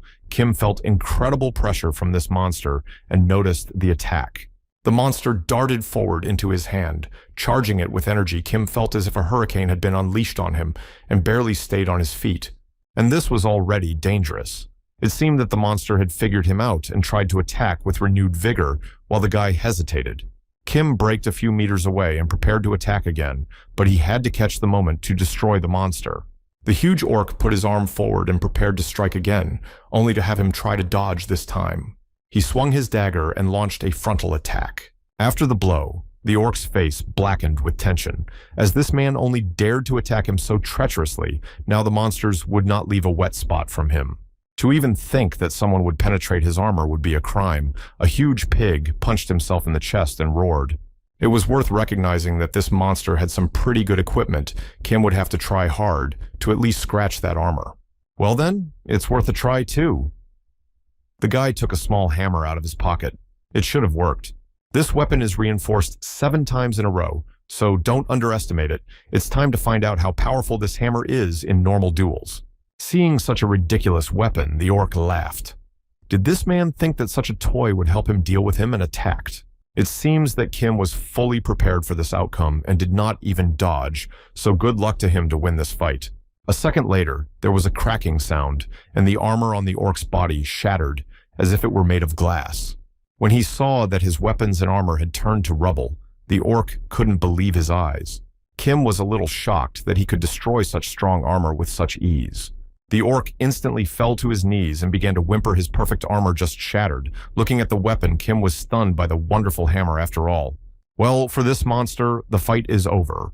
The boy swung his weapon. The orc had already accepted his fate and prepared to take the blow. But to his surprise, the hammer didn't do a single unit of damage and just went tangentially, only tickling the orc. Kim looked in front of him for a second and couldn't understand what was going on, and the orc looked up. The thing is, this hammer can't do any damage to a living thing. That's the problem. The guy was in danger. He sighed heavily. Kim was upset. Although what was surprising in this game is unrealistic, to find something normal, what he basically hopes for. Suddenly, the girl looked somewhere in the distance and said that there was someone walking there worth paying attention to. Kim turned to see Kane speeding toward him, yelling at him to get out of the way. His face was really frenzied. Veins swelled and his eyes glowed with rage. It seems the guy was extremely serious. It seemed that he had escaped from custody and was now rushing into the thick of the battle. But how did he manage to deceive the guards? Kane swung his sword and struck the orc in the neck with a bloody rage attack, causing a cracking sound, and the monster fell to the ground. After such a powerful blow, the orc immediately said goodbye to his life. Of course, the last blow to the boss. Kane could not miss. He wanted to get himself all the laurels. He was so furious he didn't even feel anything. But where are the guards? He destroyed them all. Taking a gentle jab at this strange guy, Kim asked who he was anyway, that he would barge in the middle of a fight and take away all honor. There was a verbal altercation between the two of them. Kim had put all his power into destroying the boss, but this rat bastard took it all. What's he doing here anyway? He was actually captured by the guards. Kane smiled at the pathetic guards who could hold him back. And by the way, Kane remembered very well how Kim had spread dirty rumors about him. Meanwhile, the player realized what kind of trouble he was in and froze in place. But no sooner had Kane avenged his humiliation than a rustling sound was heard behind him, and the orc appeared to have been alive all this time. With inhuman strength, he swung around and hit Kane right in the chest. The guy flew aside and landed a few dozen meters away. But now the orc was truly angry. He wanted to avenge his humiliation on those lowly humans who dared to attack him. The huge monster began to pummel Kane with his huge fists, who could only lie on the floor and cover himself with his hands. The blows fell with such frequency that Kane did not even have time to say a word. He could only take the blows with his body. The pain was fierce. The leader of the huge pigs was so angry that he was ready to crush them with his own hands for taking so long to exterminate the orcs. But suddenly the huge pig felt a strong blow to his back. His consciousness began to cloud and his eyes rolled upwards. A second later, the monster's huge body fell to the ground, kicking up a column of dust, and behind him stood none other than Kim, who had gotten there just in time at the last moment. The huge monster bade farewell to life and fell right on top of Kane, crushing him with such force that the guy only grunted. Kim snapped his fingers and thanked Kane for covering for him, but Kane wasn't too happy about his rescue. Seeing that he had earned the title of Orc Nemesis for destroying their leader, Kim was a little surprised and looked closer. The assignment looked very strange. There was no reward, but it looked like there was something else waiting for them. Kim was wary. Какой еще сын великого вождя орков, какая еще не Немезида? Все это выглядело очень странно. Тем временем Каин очнулся. Kane finally got to his feet and was furious that some petty newcomer had taken away all his honors and humiliated him like that. A small orc standing nearby saw that their leader had been destroyed and could not believe his eyes their lord had gone to the other world. On the face of the little pig was clearly visible fear, and in the eyes glistened tears who could defeat their great leader. Kim noticed this, and he felt a little uneasy as to why they were looking for the one who had destroyed their chief, what it all meant in the first place. Realizing that the situation was worse than ever, Kim pointed his finger at Kane and said that he was the one who destroyed the orc chieftain, even though it was a lie. So basically, he and his companions did it, but it wasn't completely true. Kane flinched a little in surprise. Realizing that he was going to be tricked again, Kane turned to the little orc and told him not to believe the man because he was lying. Pointing a finger at Kane, the orc said that they would never forget the suffering this man had brought upon their people and would take incredibly cruel revenge. After that, Kane did not know what to say, and they would not even listen to him. Meanwhile, Kim completely unabashedly said that Kane may not thank him, let him enjoy his glory. And as if mocking him, Kim added that he wouldn't say anything if Kane took the victory for himself. After that, the fighter could not stand it any longer. He swung around and hit the ground with all his might so that it even sagged. Kim managed to bounce back in a moment. At some point, with horror to himself, Kim noticed that he was unable to dodge Da, and his health had decreased to almost zero as possible. The fact that it was a blood wave was Kane's hidden skill that he applied at the very last moment. The man was furious. His eyes burned with unbearable hatred. Even if he were to give up his life, he would take Kim with him for all the humiliation he had suffered. Suddenly, he starts poking his fingers behind Kane's back and says that there's something behind him. You could tell from the guy's face that he wasn't kidding. Kane wasn't even going to believe him. This was some kind of ploy to get away at the last minute. But no, it wouldn't work a second time. Still, Kane turned around behind him, stood the same streamer girl who was talking to her audience and running from place to place. She said not to pay attention to that numbskull Kane. The girl winked at everyone around her and diverted their attention. Taking advantage of this moment, Kim launched a sneak attack directly into Kane's back, and here was the player sent to the other side in a matter of seconds. Meanwhile, the conquest of the orcs was completed as soon as Kim defeated Kane. The guy completed the quest and received the appropriate rewards. The unsuspecting Jinsu turned around and laughed happily. She never doubted her elder.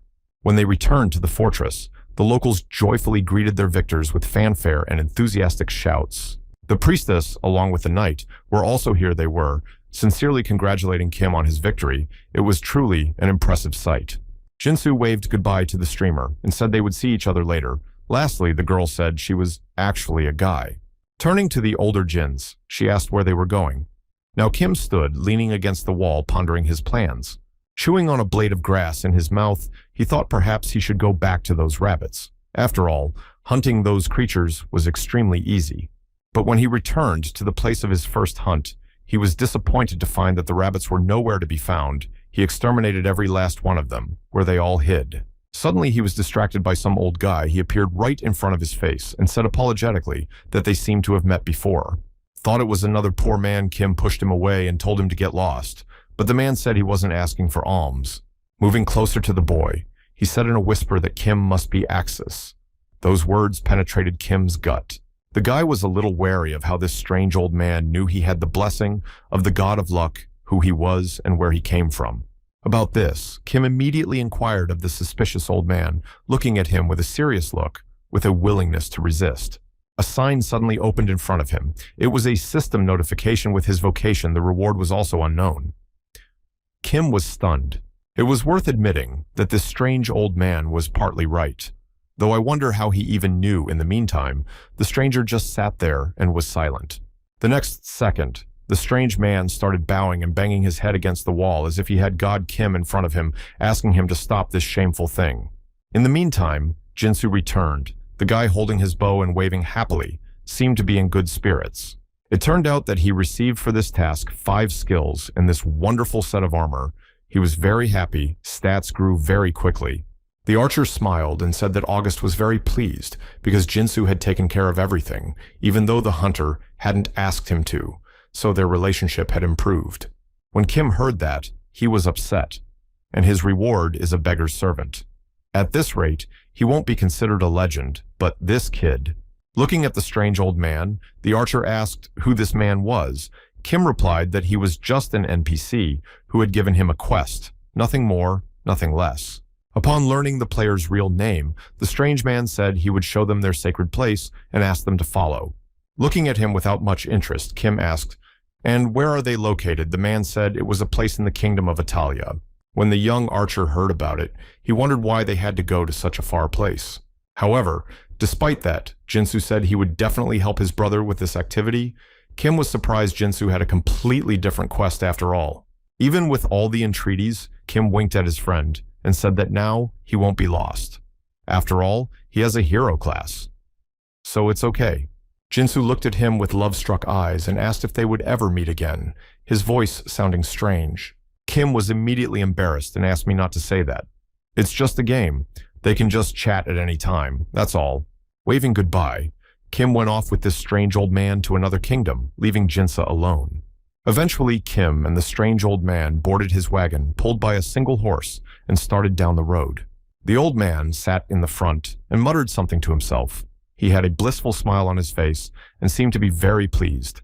Meanwhile, Kim was sitting somewhere in the wagon and was extremely worried about the situation. He didn't even know where he was going. The strange man introduced himself as Felmus and said he would accompany Kim to the kingdom and not to worry about anything, though it didn't get any better. Sure, this guy looked convincing, but you gotta keep your eyes open, or things could go south. Suddenly, there was a cracking sound, but the wagon didn't stop. Kim looked at the fallen wheel and ordered the wagon to stop.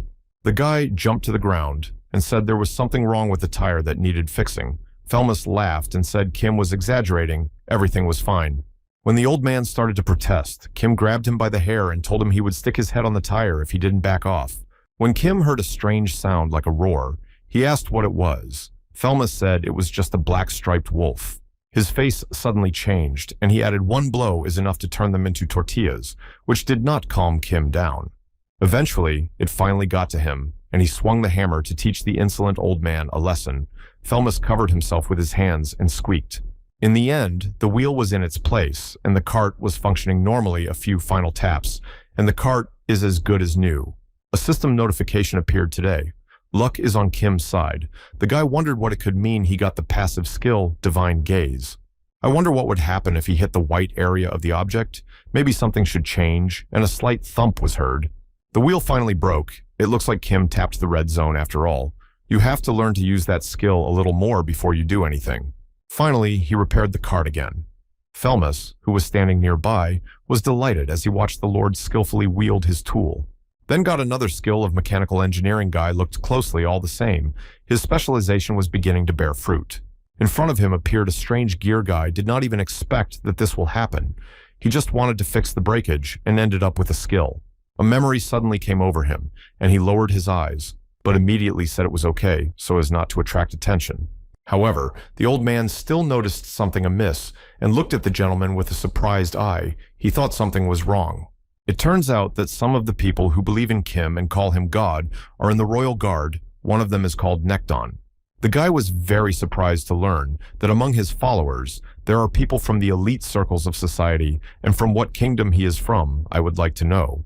Surprised Felmus said that this man is now retired, Kim got a little upset. So why didn't he say so in the first place? It turned out that Nekton wasn't much of a noble. He was kicked out after he lost all his equipment to gambling, and there's nothing to say about his combat skills. But the old man assured that there was nothing to worry about in that city where they were going. There were a lot of Kim's followers. The guy asked who else was wanted. After a second, the old man's face changed. As the gentleman was able to recognize at this point, Kim came to dread what this even meant. It turned out that there was also a famous thief, Eden. He was caught and imprisoned for several months. But after Kim found out that the thief had escaped with all hands, he was horrified at how disgusting that sounds. As he continued to listen to all these creepy stories, the guy became more and more entrenched in the idea that he'd just better get out of here. When Kim asked if there were any mages there, the old man told him about the book they usually carry with them, the Book of Skills. So one of the men who was desperate transferred all his knowledge into this book. He worked for a very long time, and finally he succeeded. Now, Kim was already thinking that this strange weirdo had written all his knowledge into one book and collected the whole grimoire. Sounds at least interesting.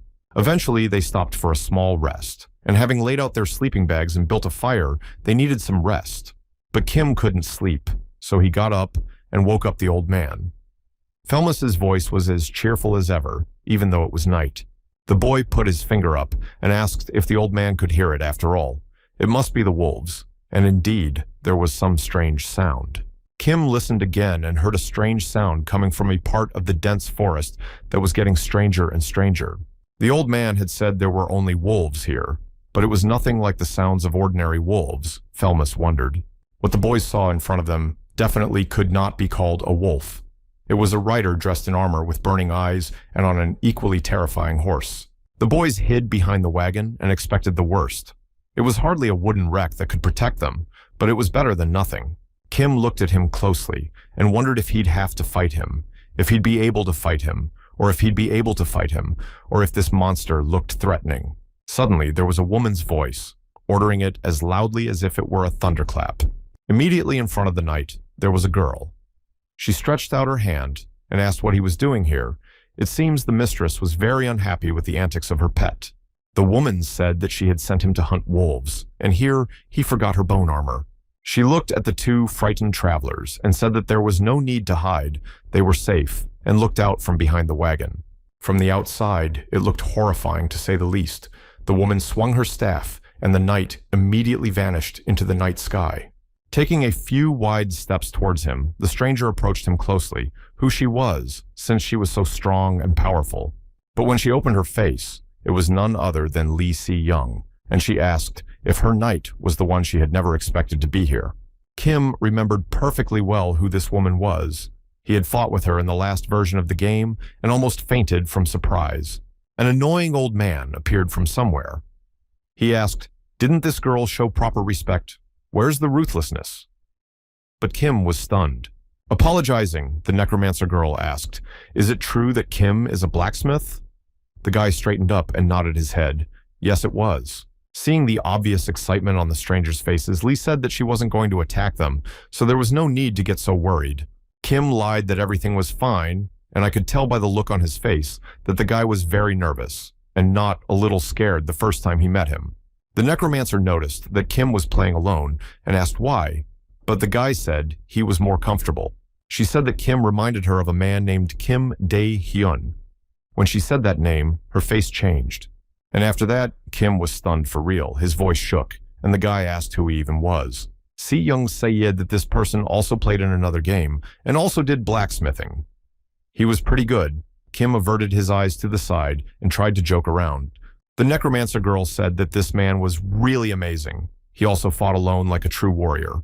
But by the way, that time she defeated him without much trouble, the girl sighed heavily, and there was silence between them. After a few seconds, she turned back to the strangers and said she just wanted to say she'd seen his kind before, and that was it. Smiling, Kim tried to be as friendly as possible. Not a bad story, but in the end, she did win, so whatever. But the girl seemed determined. She said she must fight this man again and make him surrender. Her face changed, and her teeth gritted with rage at how dare he do such a thing. Then her body was seized with real rage. How dare he do that to her, then just ignore her in the last battle, and then disappear like nothing happened. Si-young said that she will definitely make him join her guild next time. Meanwhile, Kim was trembling with fear, and it seems that they are having a personal drama. Lowering her eyes, Si-young said that this person probably doesn't play this kind of game anymore, so this isn't destined to happen.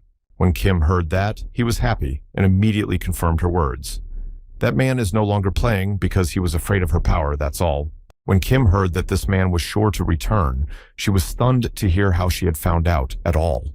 The girl was obviously very upset. She vowed that once she found this man, she would do something unexpected with him. All this time, Kim was just ready to fall through the ground in fear of what she would do to him if she found out. It was really frightening. But eventually, the necromancer girl calmed down. She sighed heavily.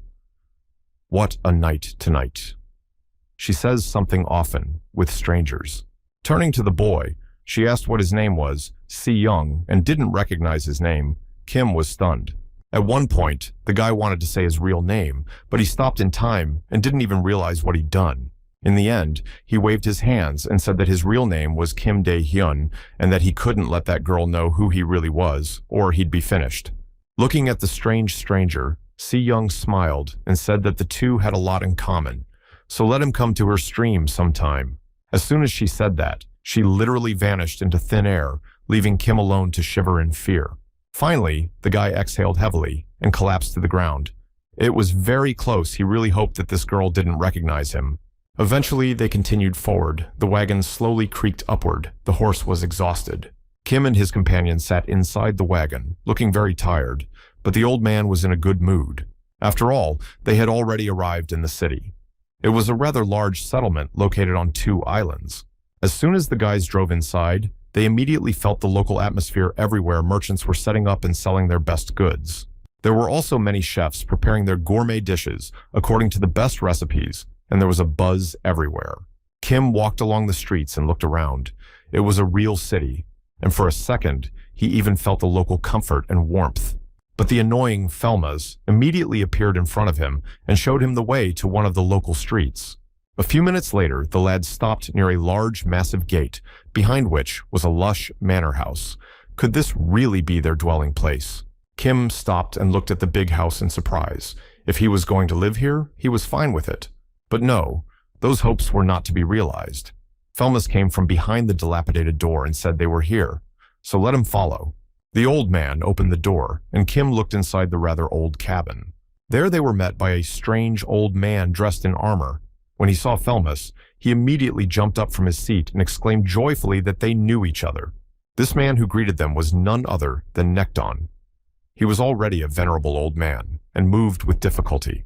In spite of the general joy, Kim was in a bad mood. The shack was threatening to collapse right before their eyes and bring the roof down on their heads. But it was necessary to meet his followers. Kim walked closer and introduced himself. The old men fell to their knees and began to greet him. Having finished with the greeting, the guy sat down on the nearest chair and asked what he should do. Next, he did not understand why he was here. After looking at him, the arrogant Felmus said to increase his divine power. Despite all of this, Kim is not really omnipotent. First, he would need to get Axis's power. The guy listened to him half an ear, and without much enthusiasm sounded surprisingly bored. Suddenly, the old man changed in his countenance, and as if rejuvenated by a few years, he asked to preach and carry the word of the great deity. Kim looked down at him and grimaced, but that was the last thing he wanted to do, to become the local idol. Hearing the rejection, Felmus was horrified. The guy tried to explain that to make his religion, you need more sensible people. Suddenly, a knight intervened in their argument and told his friend to stop whining because Mr. Kim would choose his own preacher, that's all. However, Nekton then asked to understand his friend Felmos had been searching for this deity for so long, he almost lost his mind. So, let Kim be lenient. The guy waved his hands and said, "There's nothing to do." Okay, he'll think about who to preach to, but he has other problems to solve later. And besides, he has no temple, no preachers, no followers. How many of them are there? At least more than a dozen. After saying that, Felmus echidnically laughed at the numbers. It's just numbers, the Lord really doesn't know anything after all. But immediately got a fist right in the head. Nekton agreed. Now it's really hard to call it religion or anything sane. But still, it was predicted that the man carrying the word of the god of good fortune would take possession of the world and create a brotherhood of his followers. Kim sighed heavily and asked if these two had ever heard of pyramid schemes. Judging by their affinity for gambling, it was for the money. Nekton. Hearing such speeches, Nekton was very surprised, but Felmus was frightened. He felt the danger and was afraid of getting hit with a hat.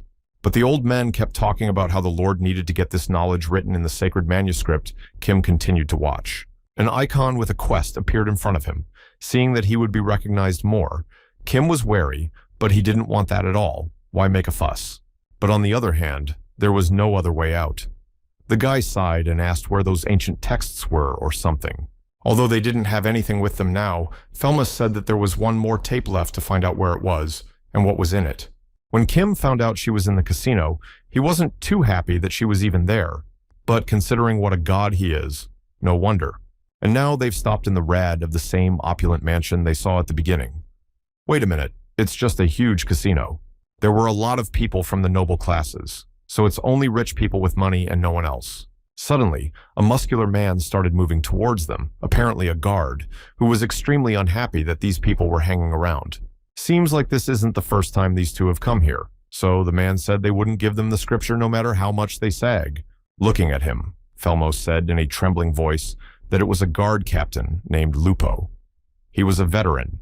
Kim looked at him in surprise. The guy decided to go on the offensive. He said they didn't come here to beg, but to tear the place down. There was tension between them.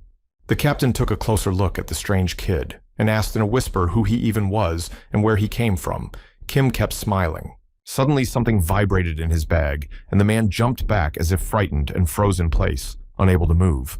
He quickly slipped his hand into his pocket and began fumbling in his bag, looking around as if he were afraid of something. As soon as he pulled out of his pocket, a small amulet representing a pebble that glowed with a bright red light.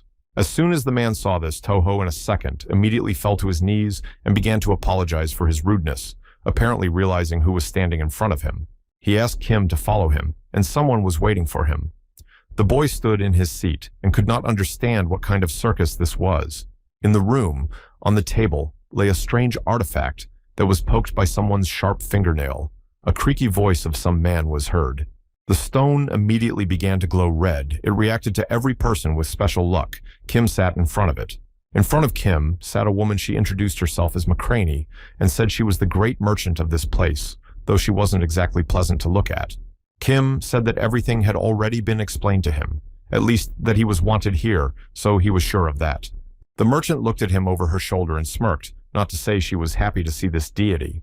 Meanwhile, two of Kim's followers were stomping at the entrance, but the head of the guards was still unwilling to let them pass. When the two madmen finally got to him, the man swung a huge blade and drove the two men away. Being in the office of this strange woman, Kim did not understand how she could believe these two madmen. They are talking nonsense. McCraney said she was interested in the fact that these two fools put ancient manuscripts in her casino and immediately lost. And also, besides, she likes to take chances. The woman took a drag on her pipe and let out a few clouds of smoke from her mouth. After the words risk, Kim hesitated a bit and lowered his eyes. Something about this woman seemed strange to him. The head of the trade guild explained that the church in this country has influence over the people. Yes, and besides, they have reached their maximum, and the market can't give them anything. And then, by the way, these two gave her a chance to solve all her problems. After reading the documents, she realized that religion would help them finally get their business off the ground.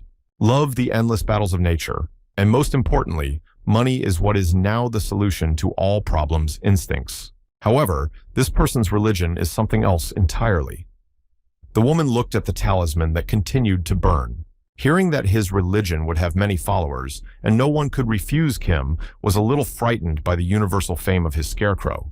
Oh, and besides, this woman really liked to chat a lot. The guy pulled out the inventory window and started looking for the pass button, but there wasn't one.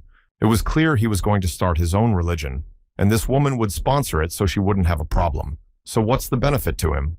Hearing the question of what she would do if it didn't work out, the merchant opened her mouth in surprise that he was joking.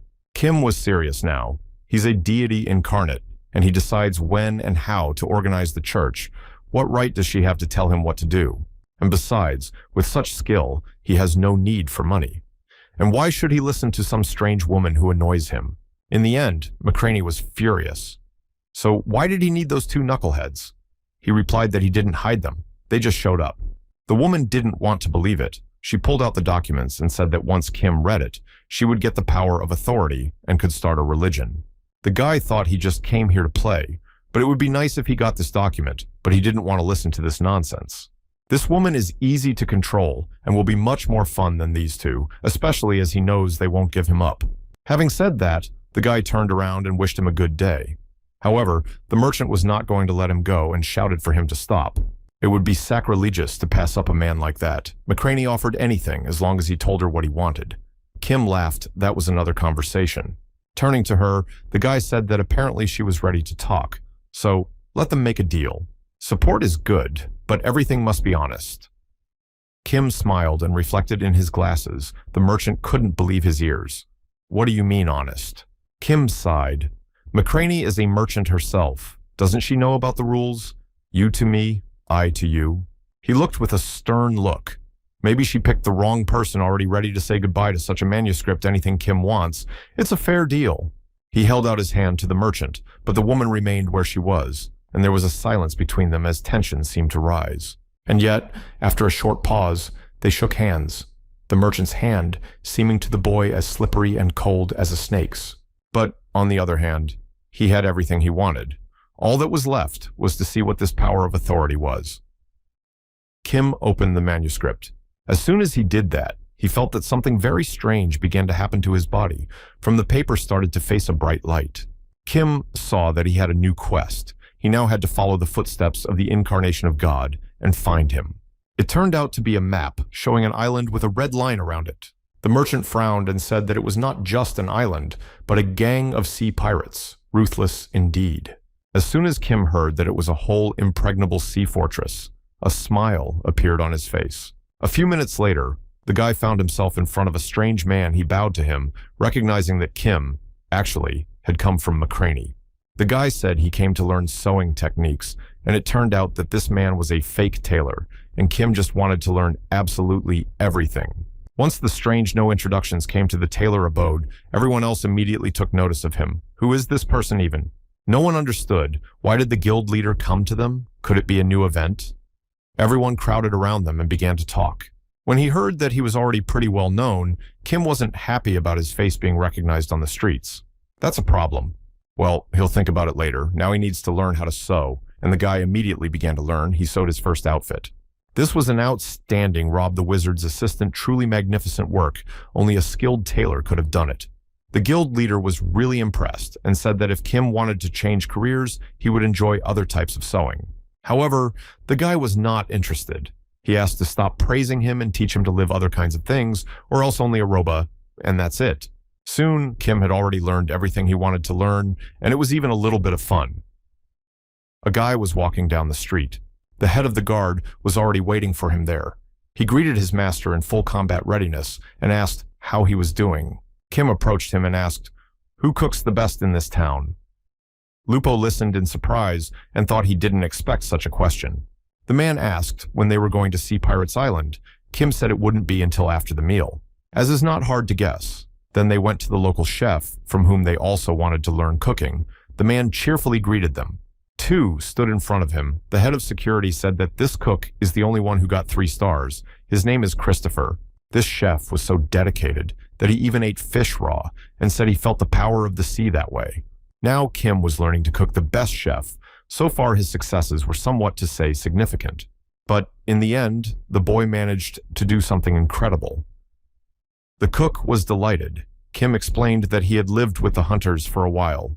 While the chef continued to praise Kim for his cooking skills, Lupo stood somewhere off to the side and watched his nostrils smelled a wonderful aroma. Still, the man could not resist and furtively tried a few sips of this wonderful soup. It was so marvelous that words cannot describe it. When the guard heard that the gentleman wanted to learn how to cook, he wanted to say something, but Kim gladly agreed to the training. Looking at the quest window, Lupo was perplexed. Is the Lord really going to do this? Kim thought for now and remained silent, and that a royal cook sounds quite respectable. Lupo came to a rage. It's help in the kitchen, wake rituals, is that what he wants? Soon, the guys left the restaurant and went about their business. Kim considered everything ahead of them. The boy wondered, are they going to the dwarf? Is he really that skilled, Lupo? The machinist said that if the Lord didn't like it, they would come back. Hearing the story of this genius mastermind, Kim thought a little more about the explosives involved, so it was definitely going to go off. As soon as the travelers knocked on the door of an unremarkable hut, a red-faced dwarf immediately appeared and asked who they were and what they wanted. Looking at his master, Lupo said that this is exactly who they need. Maxwell, there can be no mistake. Kim looked at his companion in disbelief and asked if he was the one they were looking for, and he pointed his finger at the dwarf. Before Kim could even say a word, the dwarf slammed the door in his face and told him to get the hell out of here, but the guy wasn't going to give up. Maxwell told them not to bother him. He wasn't going to teach the man, apparently persuading him would never work. But money is the best tool. Kim took out a bag of gold coins and poured it all right at the stubborn dwarf's feet. As soon as Maxwell saw the rain of gold coins, he immediately opened his eyes in surprise. He was completely shocked. He immediately bowed right at the feet of the strange strangers and said that for that amount of money, he would do anything for no pride. Turning his back, Kim said there was something more important in this world than money. Lupo asked, and what could that be? More money. If something does not work out with money, you should try with a lot of money, then everything will work out. Lupo wondered if there are people who are not bribed. Looking at his comrade with enlightened eyes, Kim smiled and said that in such a case, money is just not enough, that's all. In the end, after hours of study, Kim was able to create a cast iron explosive that looked like a bowling ball with lots of holes in it.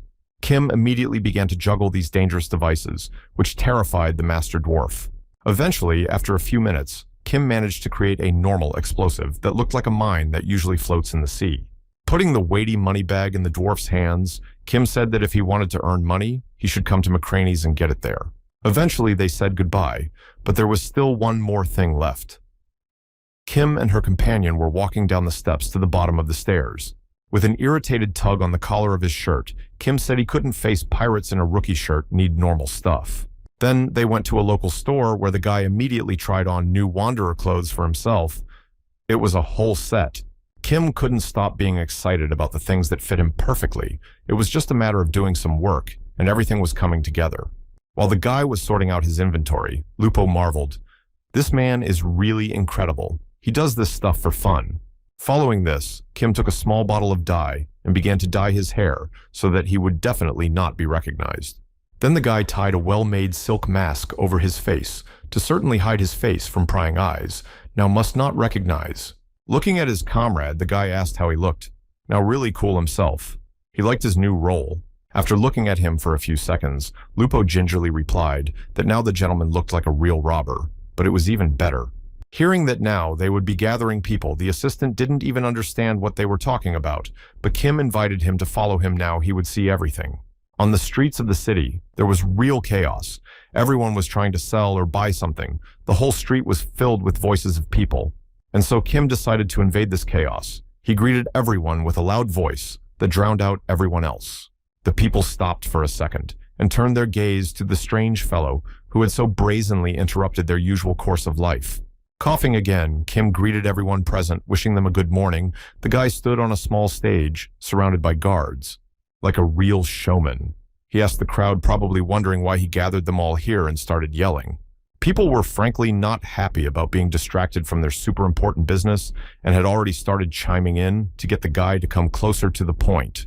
Breathing in a full chest of air, Kim said he had gathered them all together to tell them there was some good quest they would have to participate in. People began to look among themselves with disbelief. Good quest sounded at least strange. No one would tell about good quest. And then Kim got carried away and started telling them that he would give them a lot of gold and that he had had enough of working for simple NPCs, so he was only asking for 1 gold piece. People asked what the quest was. Actually, Kim jumped up to his assistant and said to sail with them to the same island. He made a deliberately puzzled face and said that it was necessary to show the NPCs on the island their skills and abilities easily to them because the truth. But the people were not of that opinion. On their faces was clearly visible doubt, although some were also interested. While Kim was trying to campaign for his team, an assistant standing nearby wondered what he was up to that was crazy. These people are just weak townspeople who can't stand up to the pirates. It's a path to hell, so why do it? But Kim looked at him and assured him it was all right. He had no intention of fighting or sacrificing anyone. He laughed, needing to stockpile money to bribe them in case of anything, and once again, run people down with errands. But despite all this, Lupo did not understand anything. The man was ready to fall to the ground, just not to see all this nightmare. He still couldn't believe why this lord had decided to do something good for the pirates, but Kim was sure of his plans and wasn't about to back down. He even asked, ironically, why not, which put the assistant in a stupor. A strange question, of course, because they are pirates, after all, robbers. Lupo waved his hands and protested. He said he was a merchant, but he didn't care if he got his money. Kim poked the man in the nose with his finger and said if there was any future, such thing he was sure he wouldn't take. Lupo stammered for a second. Kim's look made it clear that he wasn't joking. He said he would negotiate with the pirates and let the rest of us prepare. From that moment, the future captain began to accept all willing people into his team. Hearing about such a tempting offer of earnings, people began to give their gold to participate. Soon they gathered a whole herd of them. They were talking amongst themselves and seemed very pleased with this chance to earn, but Kim got his whole team of sailors. Soon, they set out. The ship was ready, and it was a small but neat schooner which had been kindly provided for them by the McCraney Company. To Lupo's great reluctance to lead the ship, a man stood at the helm, and on his head he wore a captain's cap. Turning to Kim, lying on the railing, the aide asked.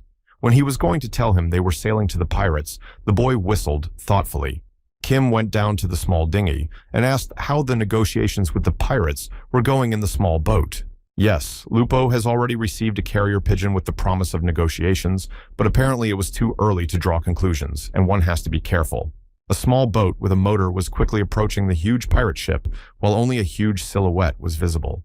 Soon, the passengers saw where they were going, and opened their eyes in amazement. The ship was indeed monstrous. Instead of a flag, there was a Jolly Roger with bones and a skull just like the real pirates. Although they were real pirates, how not to look? Just as Kim and his assistant were getting closer to the ship, a loud voice ordered them to stop there. Grabbing a rope thrown overboard, Kim was on board the ship in a few big leaps and was already looking around.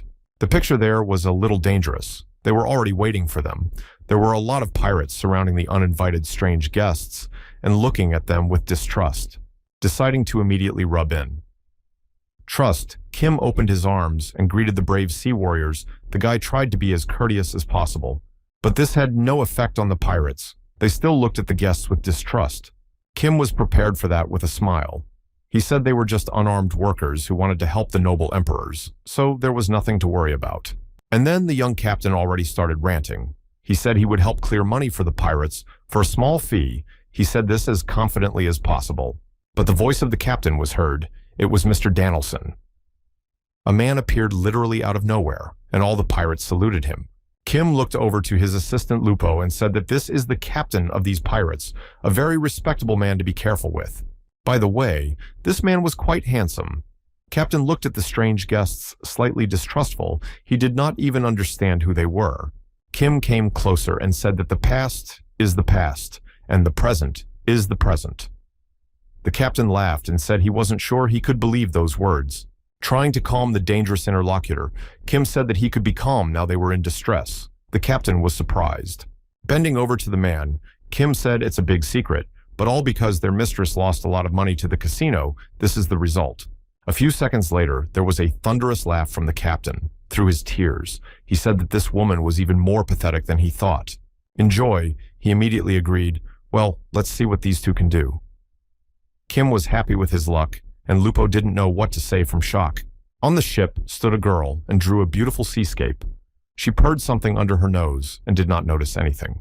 As the sun was suddenly obscured by clouds, she didn't expect this and looked up in surprise, trying to figure out what was wrong.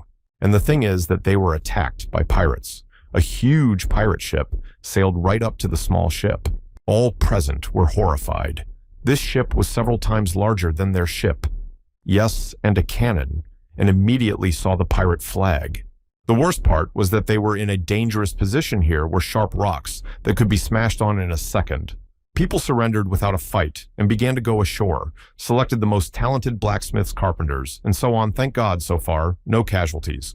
The captives had to do whatever they were told if they wanted to stay alive, although people were extremely unhappy with this state of affairs. These were the same people Kim had hired earlier. He had just sold them to pirates, fooled these people, and didn't even say anything. One of the blacksmiths was busy forging another sword. The man hit the saber with a hammer and tried to make the best possible blade. Some were cleaning, some were cooking, some were sharpening weapons, some were doing their own thing, but their faces were all frowning. And only Kim himself, along with his assistant, stood at the top and watched everything like some kind of slave owners. With a smile on his face, it's these people who work up a sweat, realize what's in it for Lupo. Warily glanced at his host. Even though people went all around the island, the only way to get to the bottom floor was through the underground prison, which was closed. Unfortunately, Kim looked around and noticed that there were strong guards and asked if they could get through. The warrior started muttering something to himself. Suddenly, some armor fell to the ground. There were gauntlets, vests, shoulder pads, and some other boots. The pirates demanded that the men work faster, as they were going to finish on time with such slow hands. It was a real mockery. The people had to work their fingers to the bone. They cursed those pirates, and even more so Kim, who condemned them to misery. One of the workers fell to the floor without strength and sighed heavily. Finally, he waited for at least a minute of rest, wondering why they plow like that all the time. They began to talk amongst themselves. People complained that they had never worked like this before, but wondered how much their skill had improved. Opening their skill menu, they were horrified by the rate of increase in their skills was simply unbelievable, possibly due to the high level of pirate equipment. One of the workers grabbed his head. In life has to work hard in the game, but if you consider it as a chance, it's not bad. The man agreed. It really doesn't matter if they are pirates or whatever. The main thing is that skills are pumping. You need to think positively, and then it will be better. Suddenly, the worker raised his head and froze in place. His eyes widened with surprise, and a small scream stuck in his throat. In front of them stood none other than Kim, who had betrayed them and sold them into slavery to pirates. The guy smiled impossibly kindly, but the smile immediately disappeared from his face. Kim looked seriously at the two men and said he knew what they were talking about, that they didn't know how to enjoy the game. Good. Even so, he could offer them a special deal. Kim folded his arms in front of him and waited for the answer.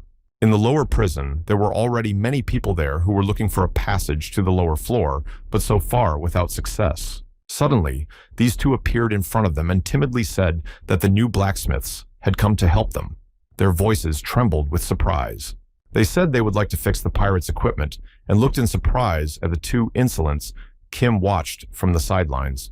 While they were talking with the pirates, Kim sneaked past them using his invisibility and hid in the open door of the cave. A couple of blacksmiths looked at each other and realized that they were doing the usual stealing. Yeah. Who? Pirates. That's dangerous. Meanwhile, Kim was approaching the hike. The guy was galloping like a deer and trying not to attract much attention, needed to get down to the bottom floor. There was also a prison, where the guy quickly ran past the cage and cast only a frightened glance at those poor souls. Now he understood why the pirates had readily agreed to the deal. The physical labor of the prisoners was inefficient, so they decided to use their men. Kim looked down at the bars, and there were steps to the bottom floor of the prison, which was quite deep. It was so deep that Kim had lost count of how many floors he had gone down. After a few more flights of stairs, he found himself in a strange place that didn't fit the entourage at all and looked like an ordinary house. And why is there such a picturesque place underneath the prison? The guy started looking around trying to find someone. Suddenly, his footsteps were heard by someone's squeaky voice asking who was here. Kim stopped a meter away near an open door. A strange-looking man with a small mustache came out of there. He was holding a glass of wine, and in a hiccuping voice, told not to stomp around during his afternoon nap. The strange man stepped outside and fearfully began to look around. Kim was hiding behind a door a few centimeters away from him at this time. Assuming he'd heard the fat man, Kim looked up from his hiding place. Going inside the room, a man who looked like a marquis from the Middle Ages began to think about what to drink next, and it turned out to be a common alcoholic. As soon as the unfortunate fatty wanted to drink a couple more sips of alcohol, Kim grabbed him by the mouth. The man didn't even have time to say anything but mumbled. In a hissing voice, Kim told him to blink if he knew what he was talking about, and if Fatty yelled, he was finished. It was hard to tell from the fat man's face that he had blinked, but I could only hope the man remained silent. As soon as his kind was released, the man started asking why they were doing this to him. He did everything right. Kim said he wasn't a pirate. As soon as the alcoholic heard that an ordinary man was standing in front of him, he blushed even more and wondered when he came from the kingdom. The fact that Kim came from the kingdom is true, but there is one thing. But the fat man heard it and jumped on the spot. Who is he anyway? It turns out that the fat man's name is Marcel, and he is a high-ranking count, and he was kidnapped by a clever trick. But then poked his finger at Kim, why he didn't know his name, and said that from the kingdom, although the count didn't even look like a prisoner. Marcel snorted and said that although he was a prisoner, he was still a count and could not accept being treated badly. And then Kim guessed that all those laborers upstairs were just serving noblemen, and that's it. Marcel ordered him to go with him. Fatty took out of his pocket a cat with a quest and showed it to Kim. The guy looked closely. There was another quest to rescue a hostage. But the guy didn't want to do that at all. He just tossed the quest window aside, to the Count's great surprise. Marcel was furious at what this man was doing. Kim said it was nothing special, but that Fatty just pissed him off, that's all. Now Marcel was furious. Some bourgeois dared to say such vile things to him. The fat man stomped his foot, though he looked rather amused. Kim realized this man would do nothing to him, but Marcel continued to rage. He said he'd call the warriors here. But then Kim got fed up with it and grabbed the Count by the scruff of the neck and said that it was the pirates who had captured him. Fatty didn't seem to realize his position, but if he's still talking, it's time to deal with his tongue, and Kim prepared his fist. The Count shrieked in fear and covered himself with his hands. And then there was a system notification that Kim had succeeded in intimidating the Count in a weird way. He even got a special skill. Oh well, it's time to move on. Kim said that if the Count said he saw him, he would tell the pirates that Fatty was sending a letter for help. Right now, Kim had more important things to do than this fat alcoholic, no reason to complicate his quest, and the guy moved on. After a few more meters, Kim stopped at a large and massive door, but there was no other way to get inside. Looking at the strange-looking lock on the door, it was clear that it could not be opened in the usual way. Kim realized that the mechanism looked like an ordinary door lock, but it couldn't be opened easily. Looking at the strange key, Kim whined. If his level of engineering was higher, he would have no trouble opening the door, or it's magic. Meanwhile, upstairs, the work was boiling, hammering into the iron, everywhere heard banging and cracking, so much so that it made my ears pop. The hapless smiths watched the work from afar and could not believe their eyes. Could they really see it? Kim himself was sitting in front of them and continued to make armor. They were talking among themselves, where this man had learned to work like this. No sooner had the underdog blacksmith finished his thoughts than the man's armor flew into his hands, barely catching it at the last moment. But looking at the end result, he aghast it was a perfect repair. How it was possible to achieve such a level of craftsmanship, he could not believe his eyes. Apologizing in a timid voice, the blacksmith asked Kim, "Does he also have a specialization as a blacksmith?" The guy hummed something like that. Kim continued to mend his armor without paying attention to the mutterings of the other men. He had his own business to attend to. In less than 10 minutes, all the armor had been perfectly repaired and was already hanging ready for use, and seemed to shine even without the sun. When the two blacksmiths saw such skill, they threw themselves at Kim's feet and begged him to take them on as apprentices and teach them such skill. Kim was even taken aback. Just in time, Lupo showed up and asked what the gentleman was doing here. Kim ordered these lunatics to be unhooked from his legs immediately. Hearing that Captain Danielson was looking for them, Kim instantly forgot about all his problems and jerked away, and that wasn't good. The captain was waiting for them in his quarters. He seemed to be dancing for joy. He had good news, not worth ignoring this man. Kim didn't quite understand what was going on. He just stared at the strange performance art with a surprised look and waited to see what they wanted him to do. Meanwhile, the captain was either dancing or practicing his kicks. Kim and his assistant didn't understand why they had been called here at all. Lupo suddenly marveled. What an incredible technique! Kim asked what he was so surprised about as a normal dance. They did not continue to watch the captain, but he continued to dance his strange and clumsy dance as if not noticing the two comers. Eventually, the captain finished dancing and plopped on the floor, and as if waiting for applause, Kim ironically said it was grand. The captain looked at them with an ambiguous look and said that they were doing a good job and that there was nothing they couldn't do. Kim replied that of course they had worked hard, but the merchant's promise was still worth more than gold, so they had to fulfill it. Surprised by such dedication, the captain said that he liked such responsibility very much, and he was even ready to allow them free entry and exit. Flattered by this trust, Kim thanked the captain and said he hoped their cooperation would only grow stronger. The boy was about to bow out and go about his business when the captain stopped him with an outstretched hand and asked for his attention. A smile appeared on Danielson's face. He said in a sweet voice that he'd heard Kim was a pretty good cook, so he'd like to give it a try.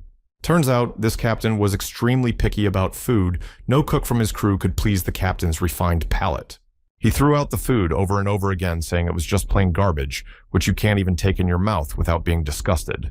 The comrade wanted to comfort the upset cook and ask for help, but it was useless. The cook was inconsolable.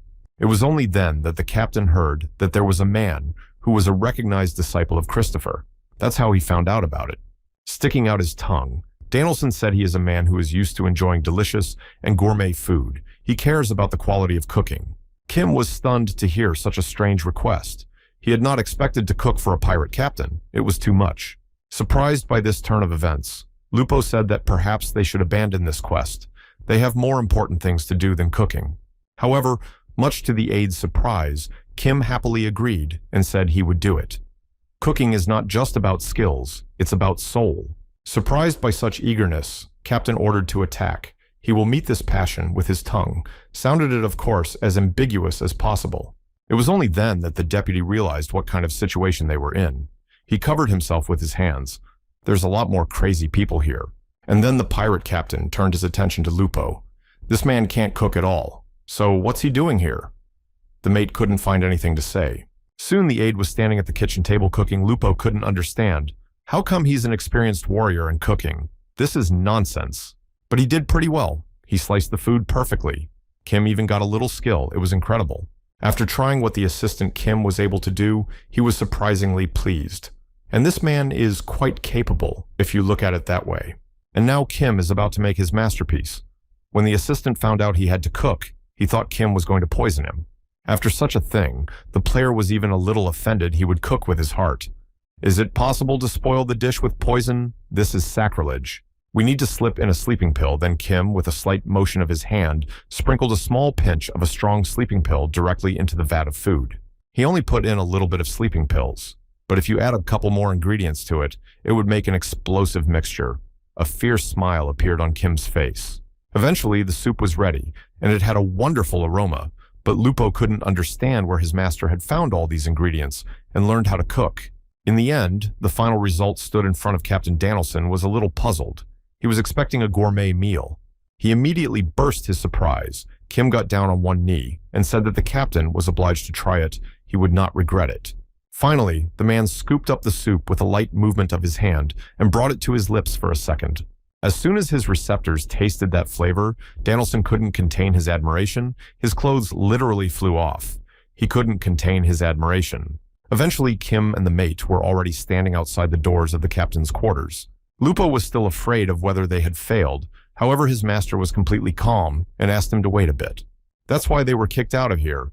The captain was so delighted with the wonderful flavor that he couldn't help himself. He ate everything. Danielson was busy eating soup for another second, and he would have gone whole hog into that cauldron of food, but the man worried about his reputation. Eventually, the captain ate so much that he passed out. Kim went into the cabin and saw an interesting picture of a pirate lying motionless. Kim tiptoed past his sleeping body. The sleeping pills had worked perfectly. Now, all that was left was to do the job and get out of here. A map of the island was lying on the table. Finally, the only thing left to do was to take it and get the hell out of here. Kim dropped to his knees and began to quickly redraw everything on the map. There wasn't much time left. In the end, the drawing was finished a bit messy, but better than nothing. Now they could at least navigate around here. The captain stirred in his sleep and mumbled something. Kim jerked in surprise and prepared to run away, but so far everything was normal. But suddenly, the guy noticed on the chest of the sleeping pirate a golden key glittering in the sunlight.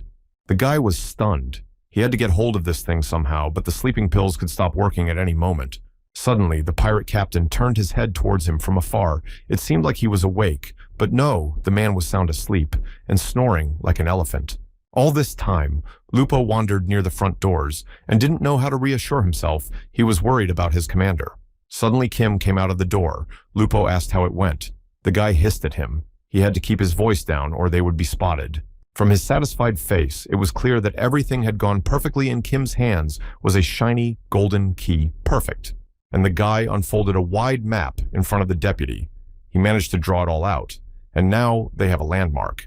The map was poor, to say the least. Kim had drawn it hastily, so it was a bit illegible, but if you looked closely, you could see the layout of the island.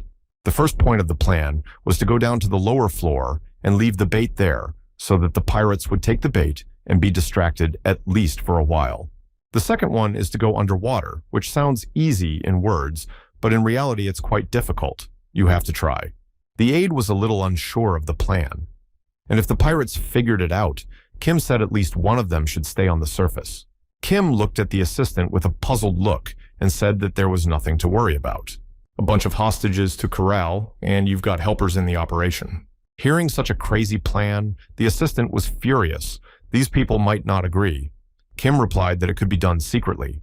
Looking at his master, Lupo saw a real demon. He exploits people with such a predilection, just a horrible person. Noticing the look in his assistant's eyes, Kim asked what he was staring at. Lupo flinched and said it was okay. He was just a little tired. The man was afraid. The plan was to antagonize the kingdom and the pirates. Lupo was horrified. It sounded like sheer madness. They would become hostages of the battle.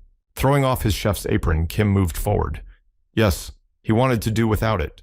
But what can be done? Their plan requires sacrifice. He wasn't sure if it would work, but while the kingdom was fighting the pirates, they would quietly get out of there, and it would all work out. If it works out, they'll get a bunch of skills and smash the pirates' 2 bunnies. It's not a blow. Kim smiled. Everything will work out. Watching his master, the assistant came to a real horror. He did not expect from him such nightmarish plans. He is the devil himself. The man fell to his knees in front of Kim and began to tearfully apologize to him for his suspiciousness, even though he didn't quite know what he was talking about. Lupo continued to admire this man. He is an incarnation of deity. His skills are simply incomparable. The assistant will follow him for the rest of his life. You heard what the aide had originally meant to say and interjected, but the warrior immediately ran to put the plan into action. The red-hot metal sank into the cold water, and a hissing sound was heard as the air rose a small column of steam. The blacksmiths were working.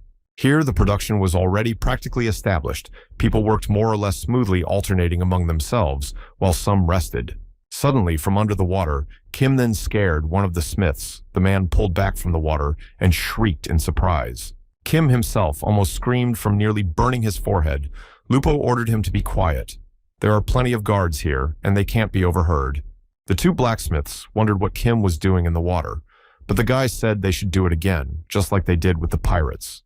Of course, the blacksmiths agreed they would follow any order, but there was one condition: Kim had to teach them blacksmithing. The guy sighed heavily. Okay to do nothing. He agreed to tell them everything he knows himself. 2 blacksmiths came to Delight. Two wooden beer glasses clattered against each other with a thud, and foam flew upwards as if there had been a feast.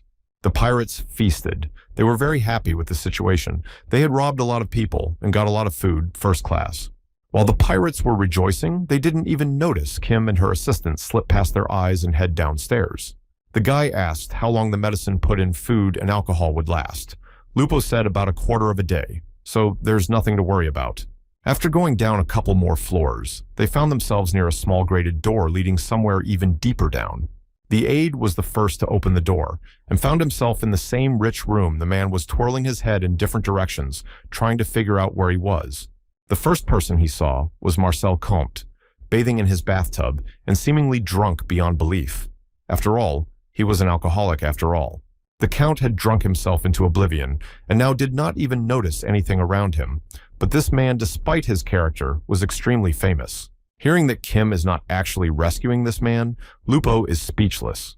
It's crazy to drag a high-ranking person out from under the noses of pirates. Slipping the key into the keyhole with a slight movement of his hand, Kim continued to reason that people like this Marquis are extremely unscrupulous. There is no point in rescuing such people. He is useless at all. Lupo thought for a second that his master is basically no different from the Baron.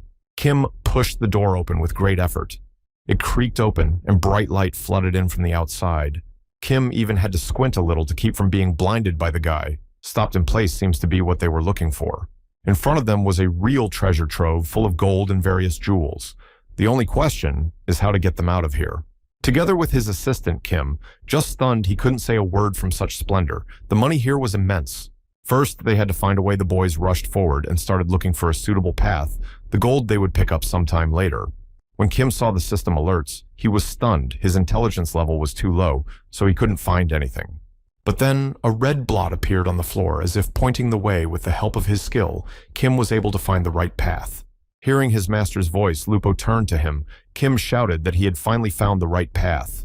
The boy swung the hammer and prepared to smash the part of the floor that was most likely to conceal the tunnel down below. The assistant was about to say something, but there was a deafening rumble, and a column of dust from the explosion rose into the air. The floor was shattered, and there was a huge, deep hole leading down to somewhere else, just as Kim had planned. Without any questions, the guy immediately rushed down, jumping down from the edge of the river, where it was quite deep. Kim flew a few meters. When the guys landed, they felt water under their feet. Kim was very surprised when his assistant lit the magic like a lamp. Speaking of which, it was hard to believe that there could be such a place in the island's dungeon, and hidden from all eyes. Walking a few more steps, they found themselves in a strange place, a long corridor, and at the end were huge, massive doors that commanded somewhere. Lupo wondered a little if they had come the right way. This place looked extremely strange. Even Kim was a little wary. But suddenly, someone's hissing voice came to their ears, saying that they wouldn't get out of there alive. Lupo was a little scared. Kim whirled his head in surprise at where the voice was coming from, and the assistant was furious. Hearing this, the player immediately jumped on the man and covered his mouth with his palm. Why tell everything at once? They must have a trump card up their sleeve. The voice seemed to begin to question whether this was the incarnation of Axis. Kim, on the other hand, tried to defuse the situation and said that his friend was just out of his mind. After the voice invited them to come this way, the assistant was a little hesitant. Is the master really going to go there? When Kim saw the beam of light in front of him, he began to hesitate. Can't you see that it's a trap? But eventually, the guy agreed and stood on a bright beam of light. But if it turned out to be a trap, he would destroy his assistant. The most terrible thing happened. From somewhere there were dozens of arrows flying straight at Kim. The guy did not even have time to realize the assistant was horrified. But to his great surprise, not a single arrow reached its target. That well indeed, the incarnation of the god of luck had returned again. The voice continued to speak. But the strange speaker wondered, why is Kim so weak if he is God incarnate? The guy even took offense a little. Why insult right away? Suddenly, the heavy doors creaked open, and a voice said that in front of the boy lay a scroll left by a past incarnation. Surprised that the host was going to go there, Lupo asked even after all that had happened. He would go. Kim said there was nothing wrong with it. And yet the boy could not understand what rights this voice was talking about. He had already proved everything. The assistant was also wary. Suddenly, Something invisible appeared from somewhere. The experienced military immediately noticed it and pushed the host somewhere far away, pinning him to the earth. Turning to his master, Lupo asked if he was okay. Kim was furious. Of course he's fine, but it was the assistant's fault he hit his head.